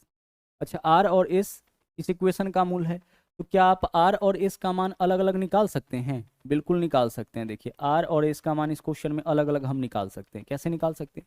मूलों का योग 3, x² माइनस मूलों का योग यहाँ पे है ना, और यह मूलों का गुणनफल।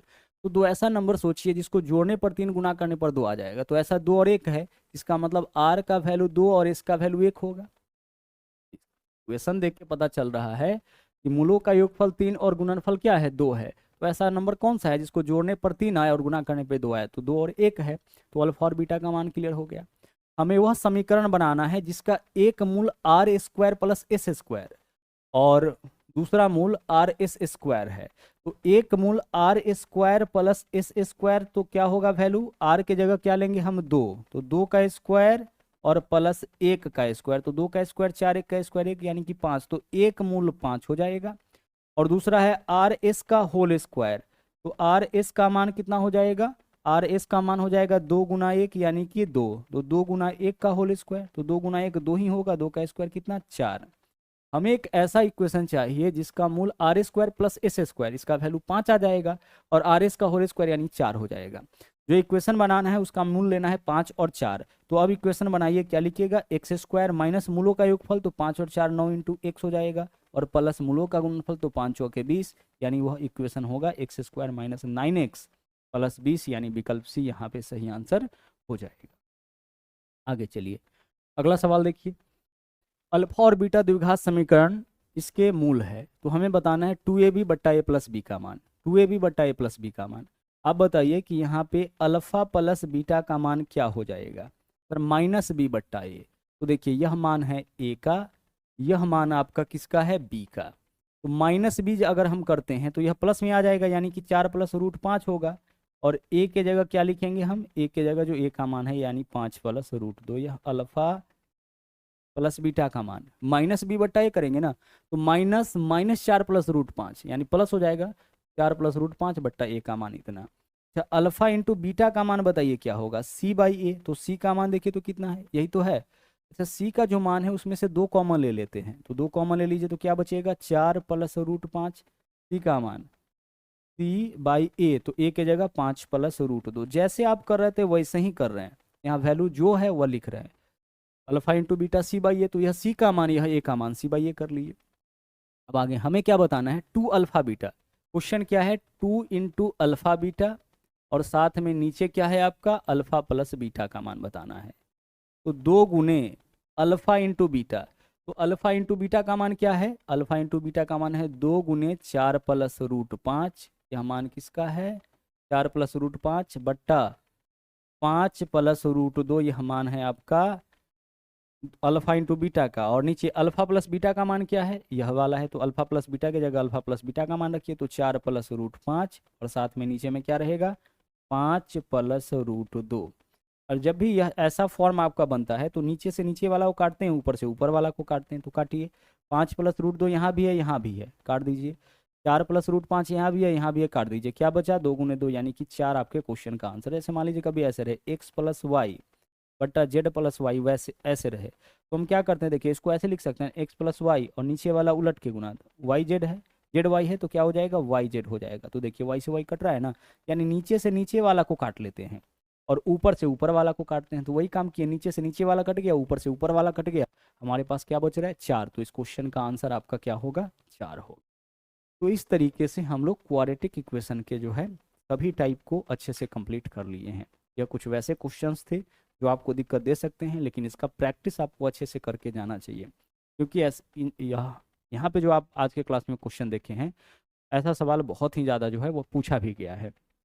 तो आज के लिए इतना ही। इसका PDF मैथ्स वाट का टेलीग्राम के ऊपर मिल जाएगा, और बाकी इसी तरह का कॉन्सेप्ट आगे भी आपको मिलता रहेगा। तो जुड़े रहिए मैथ्स वाटिका के साथ, मैथ्स वाटिका एप्लीकेशन के साथ, और साथ ही साथ मैथ्स वाटिका टेलीग्राम चैनल पे भी। मिलते हैं अगले क्लास में। Thank you.